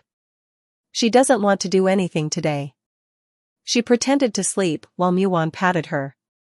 Then there was no motion. She thought Muwon had left again. She finally peeked to check and Muwon was still laying next to her. He asked, was she really sleeping? Did she see her presence? He told Manager Han to send her some clothes. Yuri thanked him and asked if there was a couple gathering that she needed to attend. Muwon said not at all, but does she want him to change her car too? Yuri declined as she really doesn't use the car anyway. But why is he asking? He said it's because it was her birthday. Yuri blushed and questioned inwardly, how does he know? Was that why he came back a day early? Muwon told her they are going to be eating breakfast at Pyeongchang tomorrow. Secretary Sung said she would prepare seaweed soup. She can go to sleep now. Surprised, she asked about the thing they were doing earlier. Muwon told her to not mind. He doesn't plan to satiate his desires at the expense of a tired person. Yuri blushed and thought, Muwon does think about her in his own way. Muwon asked if there was something she wanted to say. She covered her blushed face and said no. She's going to sleep. Muwon smiled and wished her a happy birthday. In a business conference event, Muwon was chatting with a man when a blonde lady in a red sexy dress approached him. It's been a while since she last saw him. Has he been well? Muwon remembered, she was that model he was seeing for a hot minute while he was in Dubai. Muwon answered that he has been busy. Did she receive an invite to this event? She answered that the president of her agency has a lot of interest in this place, so she came with him. Honestly, she expected him to give her a call while his shopping mall was under construction. She thought they really hit it off. In his mind, Muwon agreed. They were great in bed together, plus she never got in the way of business and wasn't clingy. Muwon said he got married. Questioned the hot blonde lady. Married? When? A year ago, he told her. The hot blonde told him she didn't know and it's a bit late, but congratulations. Is his wife from here too? He replied, no, she's in Korea, while wondering what she's doing right now. There's a 5-hour difference between there and Korea. She must be asleep. Hearing that his wife was in Korea, the blonde lady advanced towards Muwon. She touched his chest and said coquettishly, then, would it be all right if she came by his room tonight? Muwon frowned at her actions. Lately, he has been thinking about her randomly throughout the day. Having someone's face just pop up into his mind is an experience that he's never had before. Muon could already tell what the blonde lady's intentions were. He is sure that she wants to be featured on the shopping mall ad. Muon told her, he believed he already said he was married. The blonde lady asked, so? What does that have to do with any of this? He said his wife is in Korea. Don't people like him have the freedom of sleeping with other people? Muon flicked her hand off his chest and answered, whether his wife is in Korea or not, he is not interested in her, and huffed away, leaving the blonde furious. She shouted at his retreating back, what's wrong with him anyways? She bet his marriage was all business anyways. All his attention and interest right now is directed toward one person, the woman who stood by him as his wife. He had liked her ever since their first meeting, but it only grew after they started living together. He realized that Yuri is very good at holding secrets to the point that she never mentions anything about Mrs. Yun or her times at Songbukdong to anyone else. She even makes their Hanamdong house feel cozy, and she never complains while she handles all her duties. He used to be against the idea of marriage, but after being married to her, he realized that it was one of the best decisions that he ever made. Standing in front of the large window glasses, Muon made a call regarding his return schedule that was confirmed for 2 days from now around this time too. The other person said he will also notify Secretary Kim and let the chairman know too. And why don't he give Mrs. Lee a call tomorrow? Muon halted his action and asked if something happened. She didn't say anything when they spoke a few days ago? The other person said it's her birthday. He believes it's the first time Muon has to celebrate her birthday together since they both got married. The chairman has already sent a gift to her. Please be more mindful. Muon scratched his head. It's her birthday? Maybe it's because no one really acknowledged his own birthday. It feels a little weird. His birthday fell on the day of his mother's death. As it turned out, his mother wasn't very healthy to begin with. The doctors and everyone around her were strongly against the idea of her giving birth. However, his mother didn't give up. Eventually, she traded her life for her son's. Perhaps it was due to the heavy atmosphere inside his household, young Muon fell terribly ill whenever his birthday approached. To his family, that day was considered the day of his mother's passing, rather than his birthday. On the last day of his honeymoon, there were 2 conditions that he shared to his wife. One being that he didn't want any children, so they took preventative measures together. The other being that he didn't want them to celebrate his birthday. The fact that their existence was never congratulated was the one quality that the two shared. Muon began to wonder about his wife once again. He made a phone call to Secretary Kim asking him to book a flight to Korea tomorrow. And when he arrived at his home, carrying bags of gifts, it was dark, empty, and no one was home. He called her wondering where she could have gone. But she didn't pick up her phone either. He wondered if she went to Songbukdong because it was her birthday. How strange it feels to him. He grew up alone his entire life, yet, being alone there now feels a bit strange. Muon opened their wardrobes and thought to himself, he should tell her to buy some new clothes, something other than black or white. Something that is a little more colorful and bright. It drains him to think that he is all alone in this house right now. It feels as if his body is sinking deeper and deeper into the ground. After his bath, he went to the fridge to grab a water bottle, when Yuri called his name. Seeing her figure, he was dazed. How should he put this into words? It was hard to find the right word to describe all these new feelings in him. His wife had returned. With just that, it felt as if the heavy atmosphere that existed throughout the house had been lifted. In the car, Yuri noticed the route Muon took was not the way home. She asked what about his work. He was supposed to return to Korea today, so he can just go to work tomorrow. She asked where they were going. Muon said she will know once they get there. When they arrived, Yuri looked nervous. She asked if they were there to see Mrs. Yun by any chance. He said Mrs. Yun will not be coming out to the department store today. Muon took her out to buy some clothes for her birthday. She can pick whatever she likes. Yuri looked nervous. Everything seemed intimidating. Seeing her choice of clothes, all black, he asked her to pick according to her taste. Holding the piece of clothes in her hand, she said that will do. He asked if there was anything other than black. Yuri answered, the elders don't really like bright colors. So the one she was holding should do just fine. Muon wondered which elder she was referring to. All of Haiwan's clothes are so bright that it hurts his eyes just looking into her closet. Seeing the design and quality of clothes Yuri picked out, it was not like she cannot pick out her own clothes. Is she just not interested in shopping or just not interested in clothes? He turned to the side and saw a nice sexy, yet elegant dress on a display mannequin and asked her to try on that piece. She wondered for a bit before agreeing to try it on. When she came out of the changing room, she looked so beautiful, he was mesmerized. The shy Yuri asked, does it suit her? His next word was wear that one out. Muon gives the sales associate the black card to pay for the dress. As he was being rung up, his phone buzzed.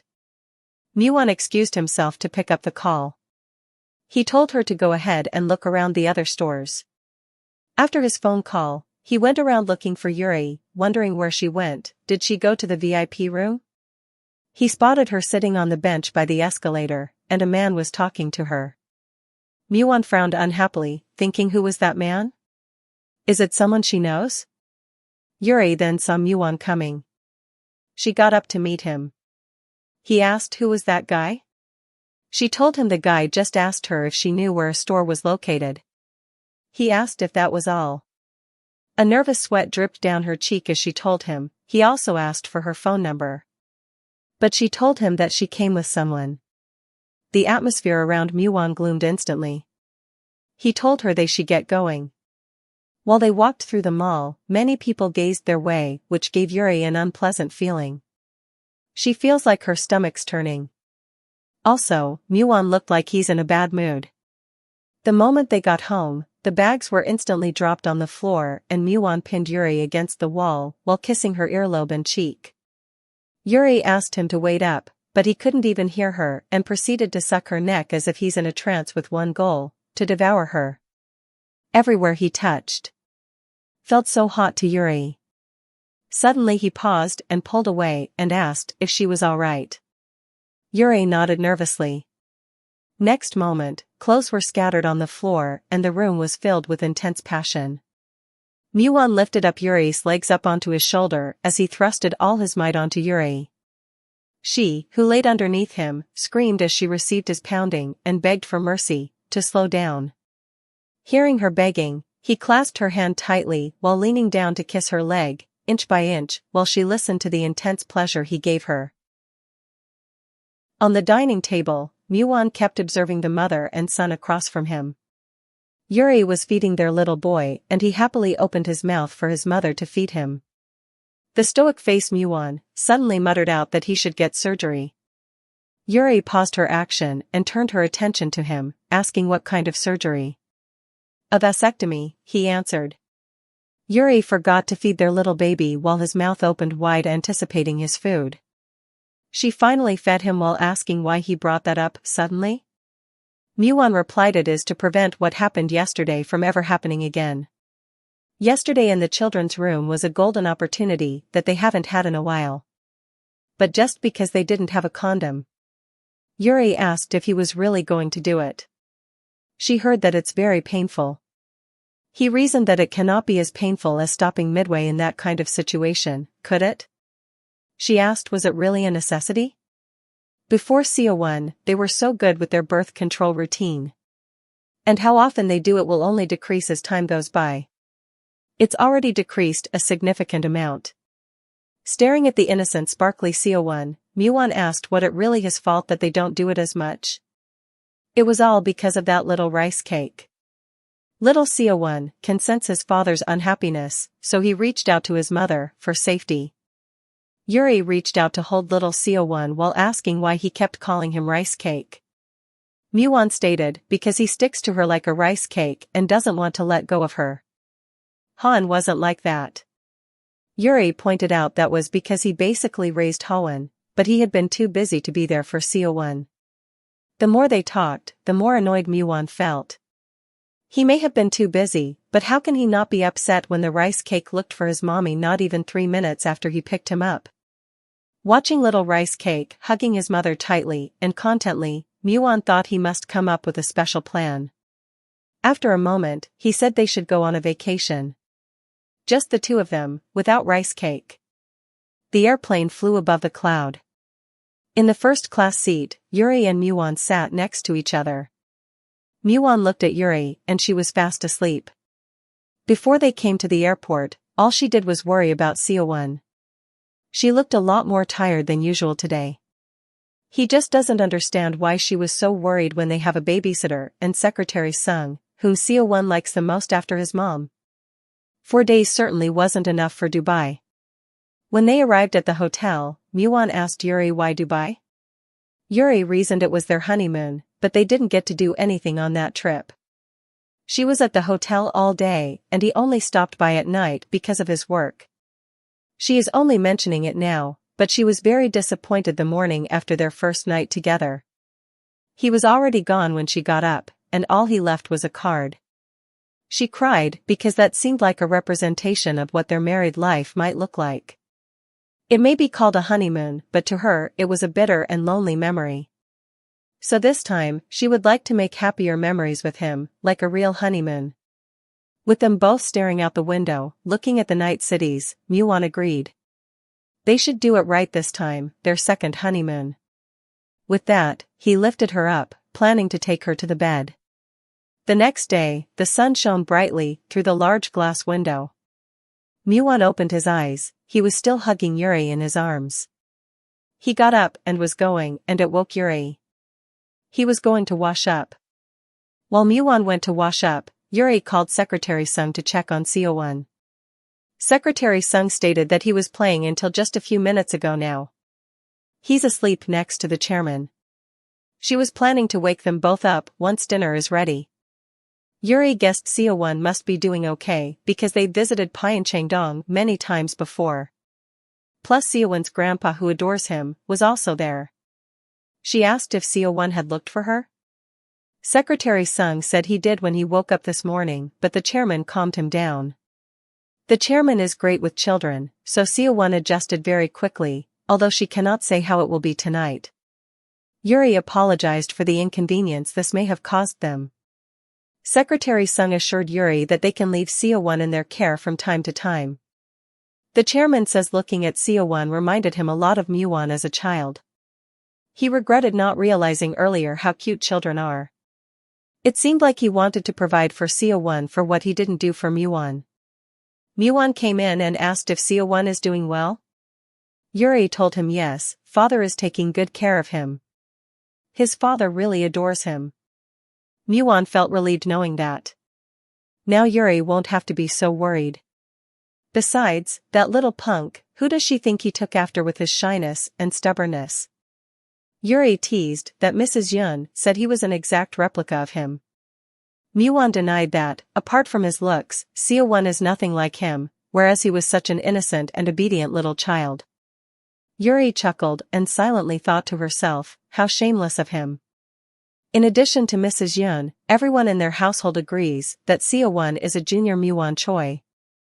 While she was occupied in her thoughts, Muon untied her robes and started groping her.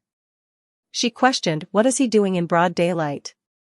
He said he was trying to make up for their lost time together. She pointed out that they have a reservation for the desert tour.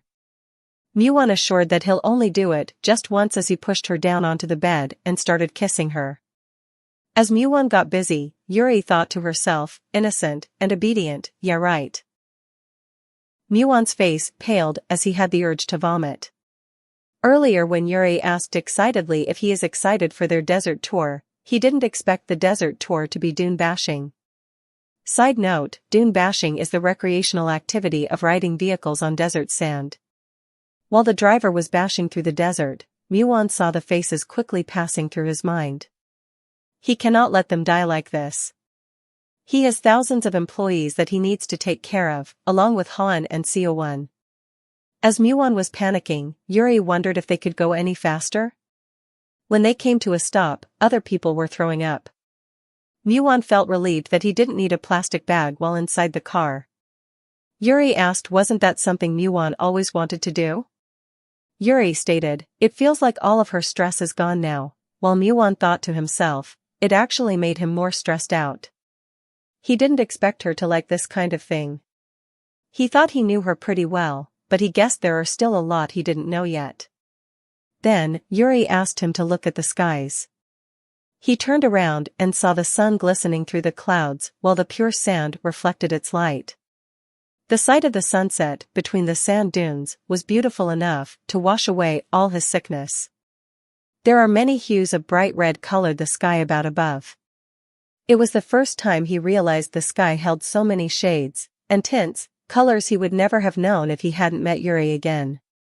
Yuri asked if he had fallen for her again. Of course. Muon answered without a second thought. He had fallen for her again and again, every day. Yuri thanked him for falling in love with her again and again every day. It always makes her so happy. Muon stated he felt the same way, but while they were on the topic, he don't think she should ever drive again. Just leave it to their driver, because he wanted to live with her for a long time. At least until Hawon and Seo-won get married and have children. After they got back from the tour, it was already dark. Muon suggested they should go wash up together. It's been a while since they were able to get in the mood. So Yuri quickly agreed. While in the bathtub, Yuri pouted as she asked how is it that her husband doesn't have an ounce of body fat? She finally understood what Miss Haiwon meant. Curious, Muon asked what did Haiwon said? Yuri answered, Miss Haiwon said the men in the Choi household never get bloated and don't have an ounce of fat on their bodies, but that isn't the case for her. Muon explained that it was because they took care of themselves and didn't drink alcohol. He flexed his bicep muscles and asked, does she have any idea how much he works out these days? Once Seo-won is older, he plans to go hiking with his son, teach him boxing and to play soccer also. Yuri mentioned that he also taught Hawon how to box for no reason. Muon explained that girls need to learn how to fight too. Yuri said she wasn't talking about her gender. She was talking about how Mrs. Yun went berserk because Hawon beat up the twins when they went to Switzerland. Muon stated pridefully that hearing it from Hawon's side of the story, she wasn't fighting with them. She was just demonstrating some of her boxing techniques to become friends with them. Yuri questioned that she was just demonstrating her techniques, yet both of the twins ended up with nosebleeds. As a father, Muon was proud. As expected of his daughter. I really cannot believe those twin boys got nosebleeds over such a small thing.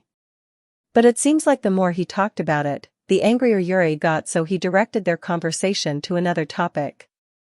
He heard Hawon is already on the advanced courses in her ski lessons. He thinks Hawon is so good at sports because she takes after him. Who knows, maybe one of their children will become an Olympic gold medalist in the future. Yuri stated, Hawon said she wanted to be a lawyer when she grew up, which startled Muon. He asked why all of a sudden? Yuri explained her thoughts. She thinks Hawon was really impressed by the class action lawsuit against Han Jiang-Wool Company. They had it on TV just until a few days ago. Muon pondered if it was because Duyun Kong was the one in charge of that case. He questioned if she was able to understand everything. Muon guessed, his daughter definitely understood that flaunting one's wealth and bossing other people around isn't a good thing to do. He nodded his head happily. As expected of his daughter. His daughter is smarter and more mature than a typical second grader. Though she seemed to be particularly interested in social issues. Muon muttered, if he doesn't want to face Hawon in court someday, he should be nice to others and not boss people around. Yuri went closer to him and told him that he is doing well right now, so he doesn't have to worry too much about it. He wrapped his hands around her waist and suggested they stop with the child talk now. They are, after all, on their second honeymoon. It's quite strange to him. They've been married for so long and even have children, yet, his heart beats so fast every time he looks at her. She thanked him for the trip. It was because of what happened a few days ago, he must have prepared it to help cheer her up. A few days ago at a couple's gathering, The others were talking about Yuri behind her back and Muon overheard it. After that, Muon made a commotion about it. Soon after, they all came to their Hanamdong house, asking for forgiveness. Yuri told him she is really okay. She told him those people have no relationship to her whatsoever, so she doesn't care if they badmouthed her. Muon knew that she is the kind of person to say that she is okay, even when she is not. And, what happened, he was not okay with it. She was his woman, his wife. He was not okay with someone talking shit about the mother of his children. Yuri told Muon that what they said was true. She had nothing, yet she became the wife of the son of Sungwon Group's chairman.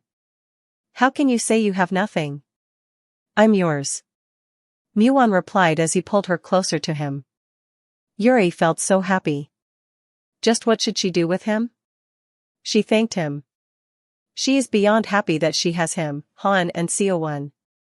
She felt this earlier while out in the desert, but to her, he resembles this city. Muon questioned if she meant Dubai.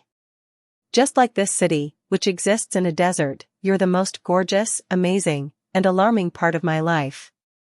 Yuri answered as they both looked up a large glass window, gazing at the glorious night city. It's almost impossible not to fall in love with him over and over again, every day. Muon asked if she was moved by him again. She replied that she is always moved by him. He knows that, right? Muon answered, of course he knew. That was what made him so happy. The lovely couple confessed their love to each other again as they bathed. Muon was driving alone when his phone rang. He picked up the call and his sister Haiwan spoke loudly, Appa, it's me, Haiwan. Muon frowned, upset at himself for making a mistake. He thought it was Mrs. Yun who called. He told her, he was driving, what does she need? Haiwan asked if he is interested in getting set up with someone. That person was an announcer who wanted to meet him. She's very pretty and kind. Haiwan heard that the announcer's father was a doctor and her mother was a professor. Muon sighed and told Haiwan he is not interested. As a matter of fact, he is on his way to a blind date right now. What? A blind date? You never mentioned that? Haiwan questioned Muon while her makeup artist applied makeup to her face. Haiwan complained that he was always so harsh.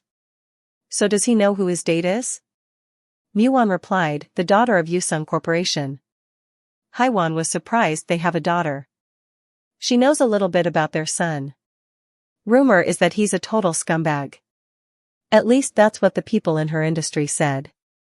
Muon frowned thinking, the entertainment industry definitely isn't the only one that he's famous in. He asked if that bastard ever tried to do anything to her. Haiwan answered, no, unfortunately, he only likes girls 22 and under.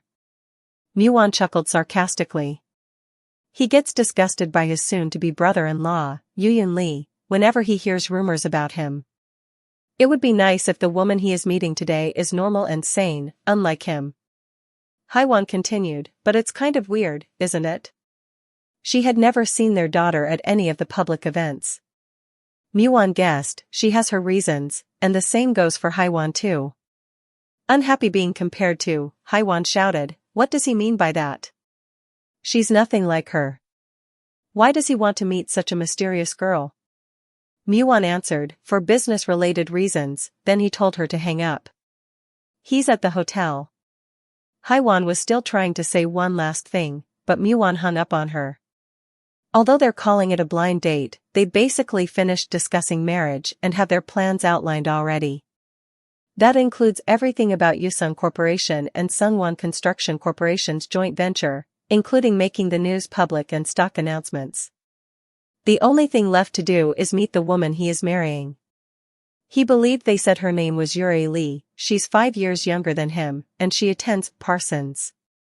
He believed her name was Yuri Lee. And, she hasn't been to any of the public gatherings, because she was born out of wedlock. When he arrived, he saw her sitting alone, looking out the window as she waited for him. It was a surprise for him at first impression. He thought she would dress like those typical rich girls as seen in Cheongdam-dong. Yuri noticed him as he approached the table. She quickly stood up to greet him. He introduced himself as Muon Chai and she introduced herself as Yuri Lee. While the server came to serve drinks, Muon observed Yuri's look and expressions. She is beautiful. He likes her more than he thought he would. Honestly, he only cared about the marriage terms since they're marrying out of convenience, but he guessed, it doesn't hurt to actually like the person he is marrying. Muon stated he believed she heard the purpose of their marriage from Chairman Lee. Is she okay with it? She asked what does he meant by that. He was attracted to her eyes, they are too beautiful. He asked if it's okay if they continue with it. She asked, does she even have a choice? Muon let out a laugh and stated he shouldn't have asked. But, still, is there anything she personally wants concerning their marriage? Yuri wished to have the wedding after she graduated from college. Muon concur. He also plans to have their wedding after her graduation. Yuri said she heard that Song Bukdong wanted them to get married right away. Muon frowned. They're so impatient. He said it would be great if their wedding happened as soon as possible, but he didn't necessarily mean right away. He asked how long does she still had left. Yuri answered, 1 semester. Muon asked, then does May sound like a good month? Is that alright with him? She agreed. Judging from her expression, it seems like the idea of their wedding coinciding with her college graduation has been bothering her. Muon stated, he is not sure if she knew, but his aunt, Mrs. Yun, is a very difficult woman. She doesn't particularly like him, and she isn't in favor of this marriage. So Yuri doesn't have to try so hard to please his aunt in any way. However, if they do get married, she'll have to meet his aunt often, so he would prefer that she conduct herself accordingly. Yuri answered calmly that she will. Muon cannot tell if she is just calm or doesn't have any emotions. Her facial expression doesn't change much. But when it comes to dealing with Mrs. Yun, that's probably for the better. The server brought their food over. Muon observed Yuri's table manners, and it seemed like she had great table manners. After the meal, Yuri thanked him for the food and stated, she will be heading out. Muon asked to drop her off. Yuri said she was told that he was a very busy person. She is all right and can go home by herself. Muon asked if she has somewhere else to go. If not then, he can take her home. That way, the Songbukdong madam will be satisfied.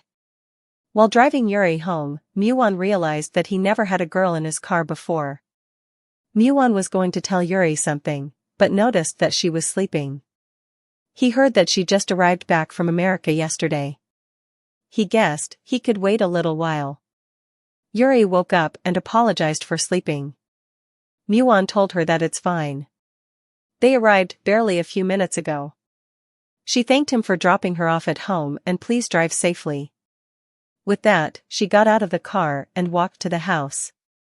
Muon watched her walking away, thinking that she's a very interesting woman.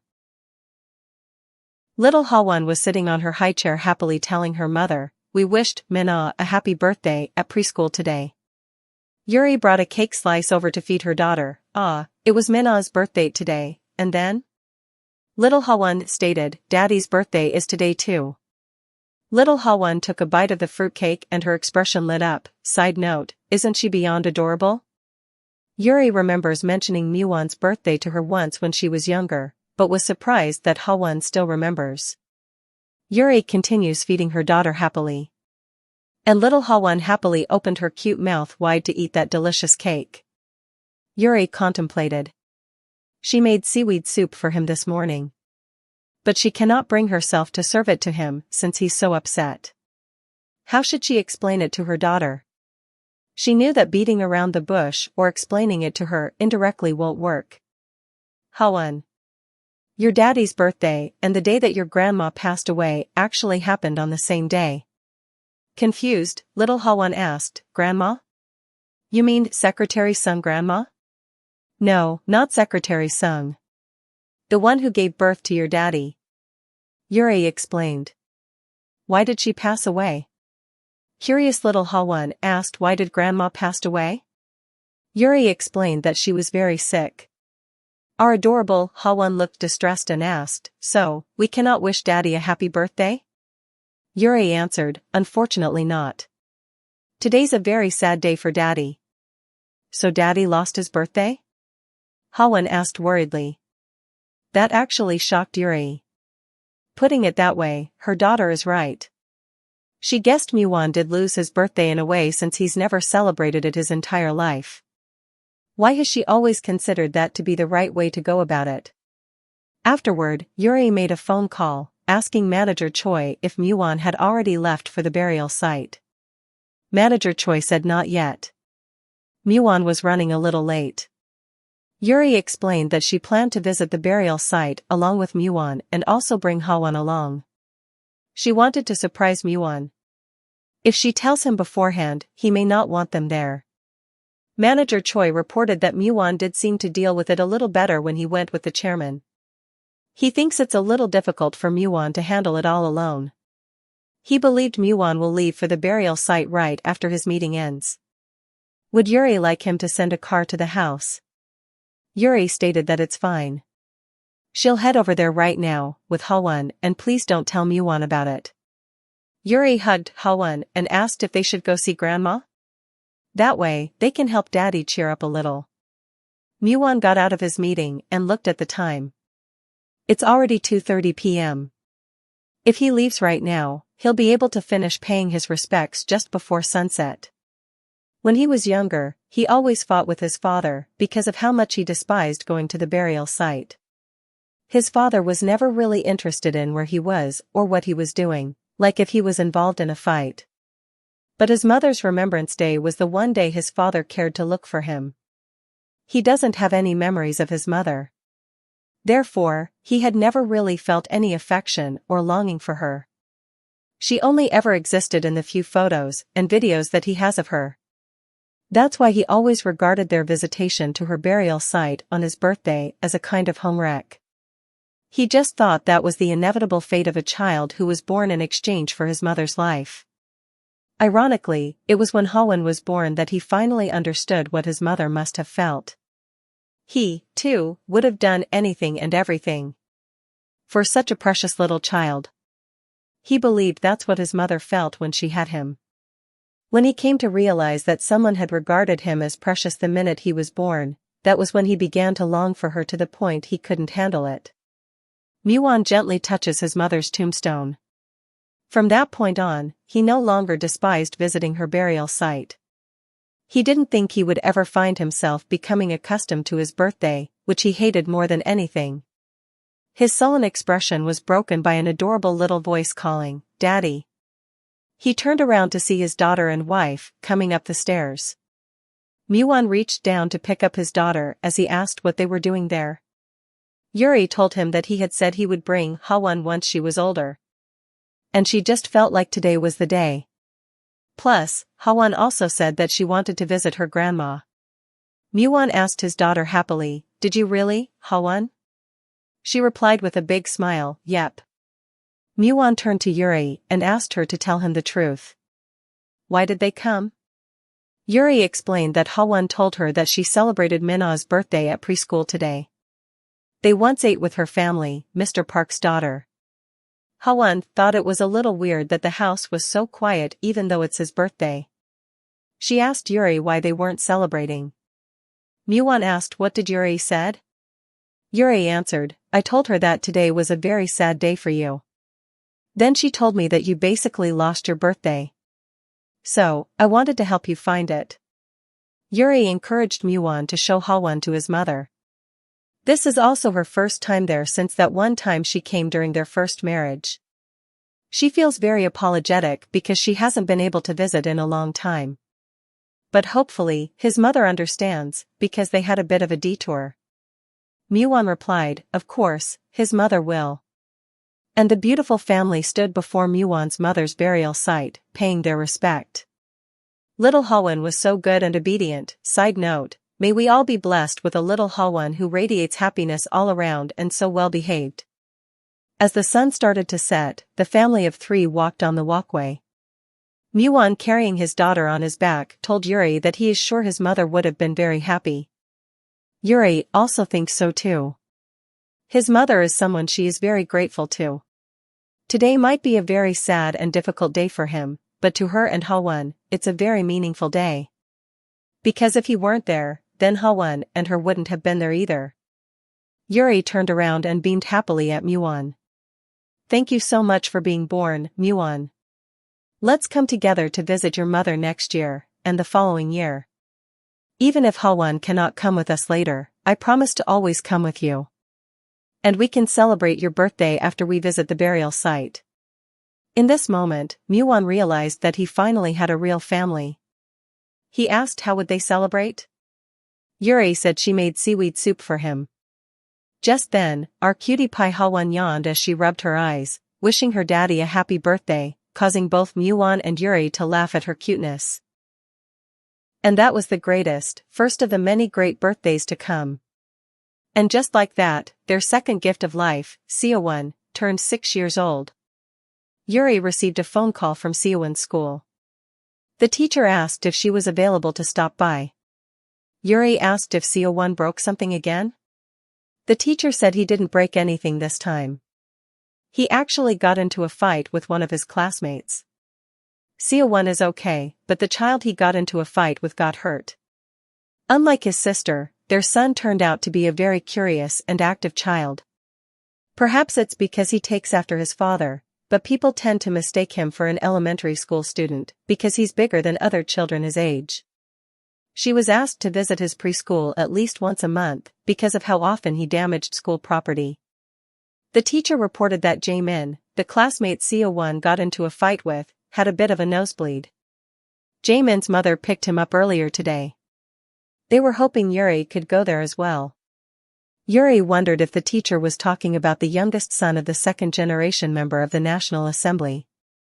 He just had to get into a fight with a child who has fussy parents, didn't he? Yuri told the teacher she will be right there.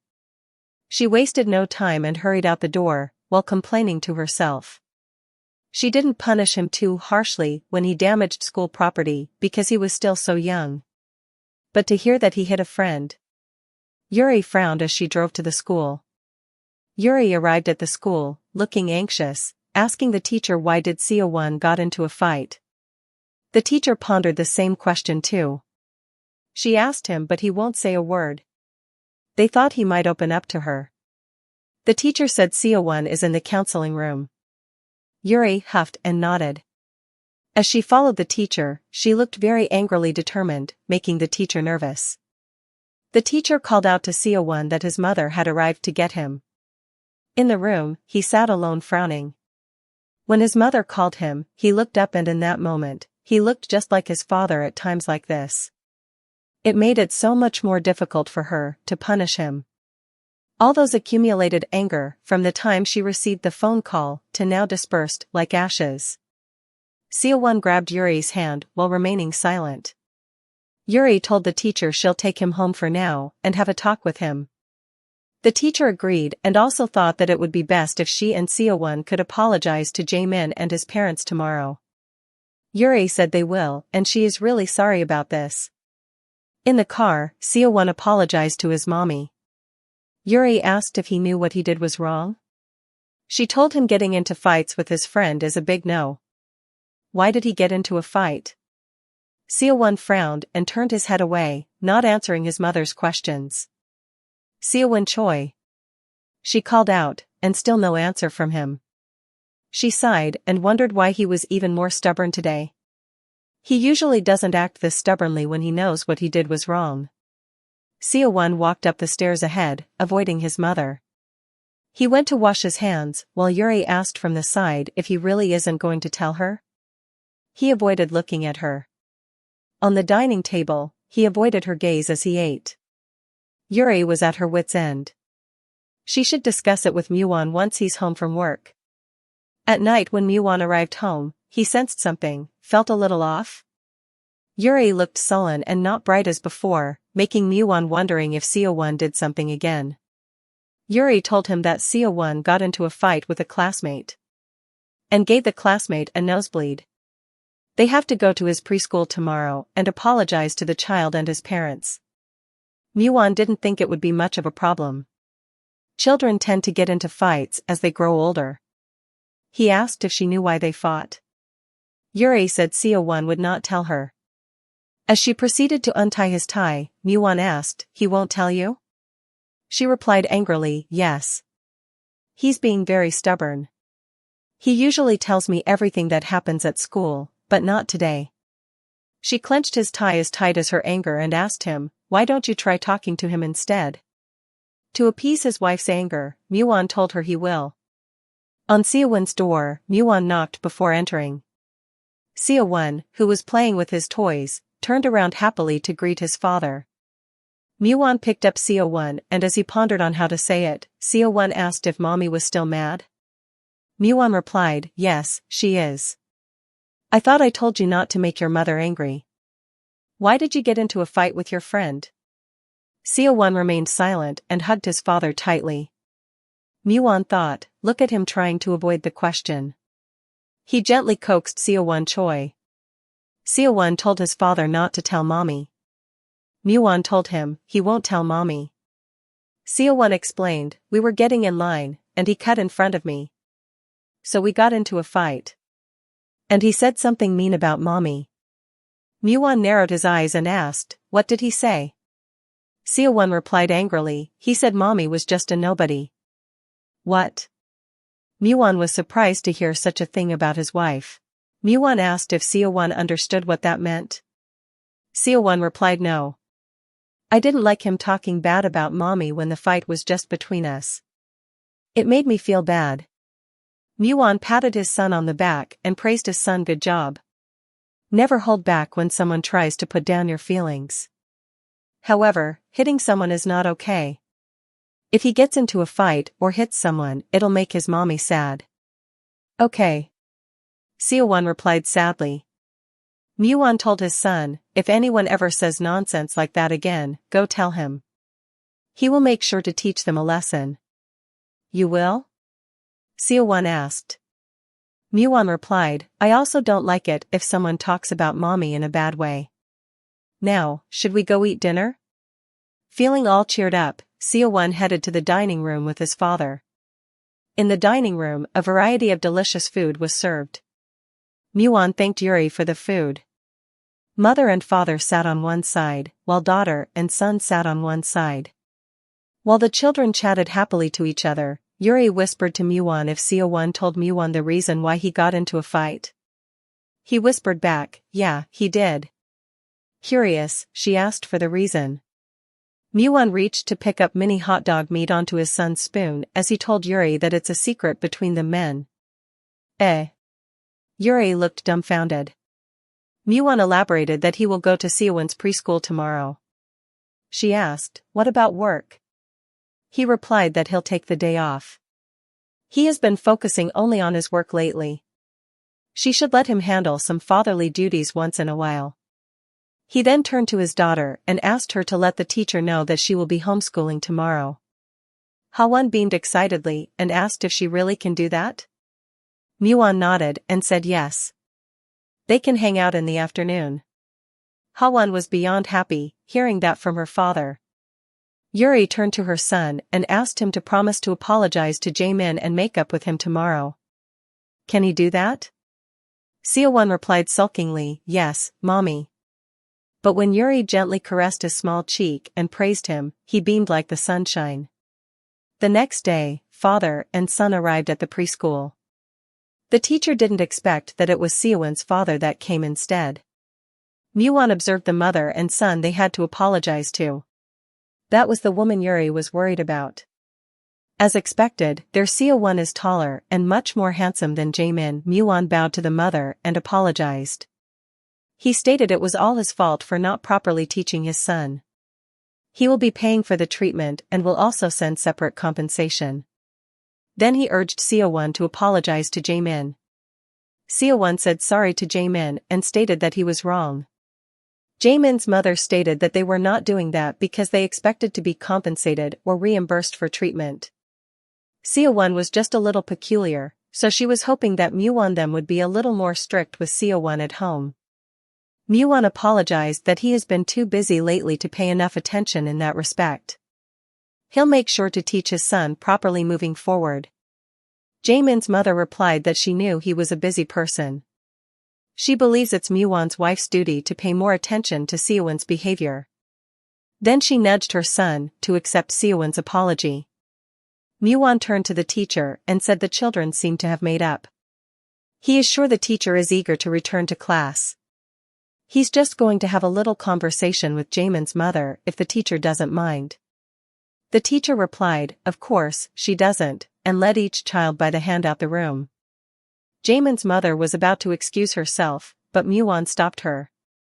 He asked her to stay for one moment, which caught her by surprise. He turned to her and stated, they say that children are reflections of their parents. It seems that our son has been bad-mouthing my wife. Well, that's... Jaemin's mother hasn't even come up with an excuse when Muon took out a stack of photos and tossed it on the table while stating, it's my belief that parents shouldn't be involved in their children's fights, and vice versa. If you still don't understand, I am willing to show you what it really means to be a nobody. In each of those photos, she was each different man. The woman took those photos with trembling hands, wanting to know how. Muon continued, as you can see, it's an example of your unscrupulous behavior. My wife and I have never talked badly about others. Because they might learn from that. That's the kind of behavior we like to pay attention to at home. Perhaps that's something that people like you, who are so well educated and important, should put more effort into upholding. Do you understand? And don't forget. Nomination period is nearing for Assemblyman Park, Jaemin's father. The woman shouted, what did you say? This is unbelievable. And she slammed out the door. In the classroom, Seowon was drawing a picture of a happy family of 4 when he noticed his father coming to the door. He ran up to his father. Muon picked him up and he giggled.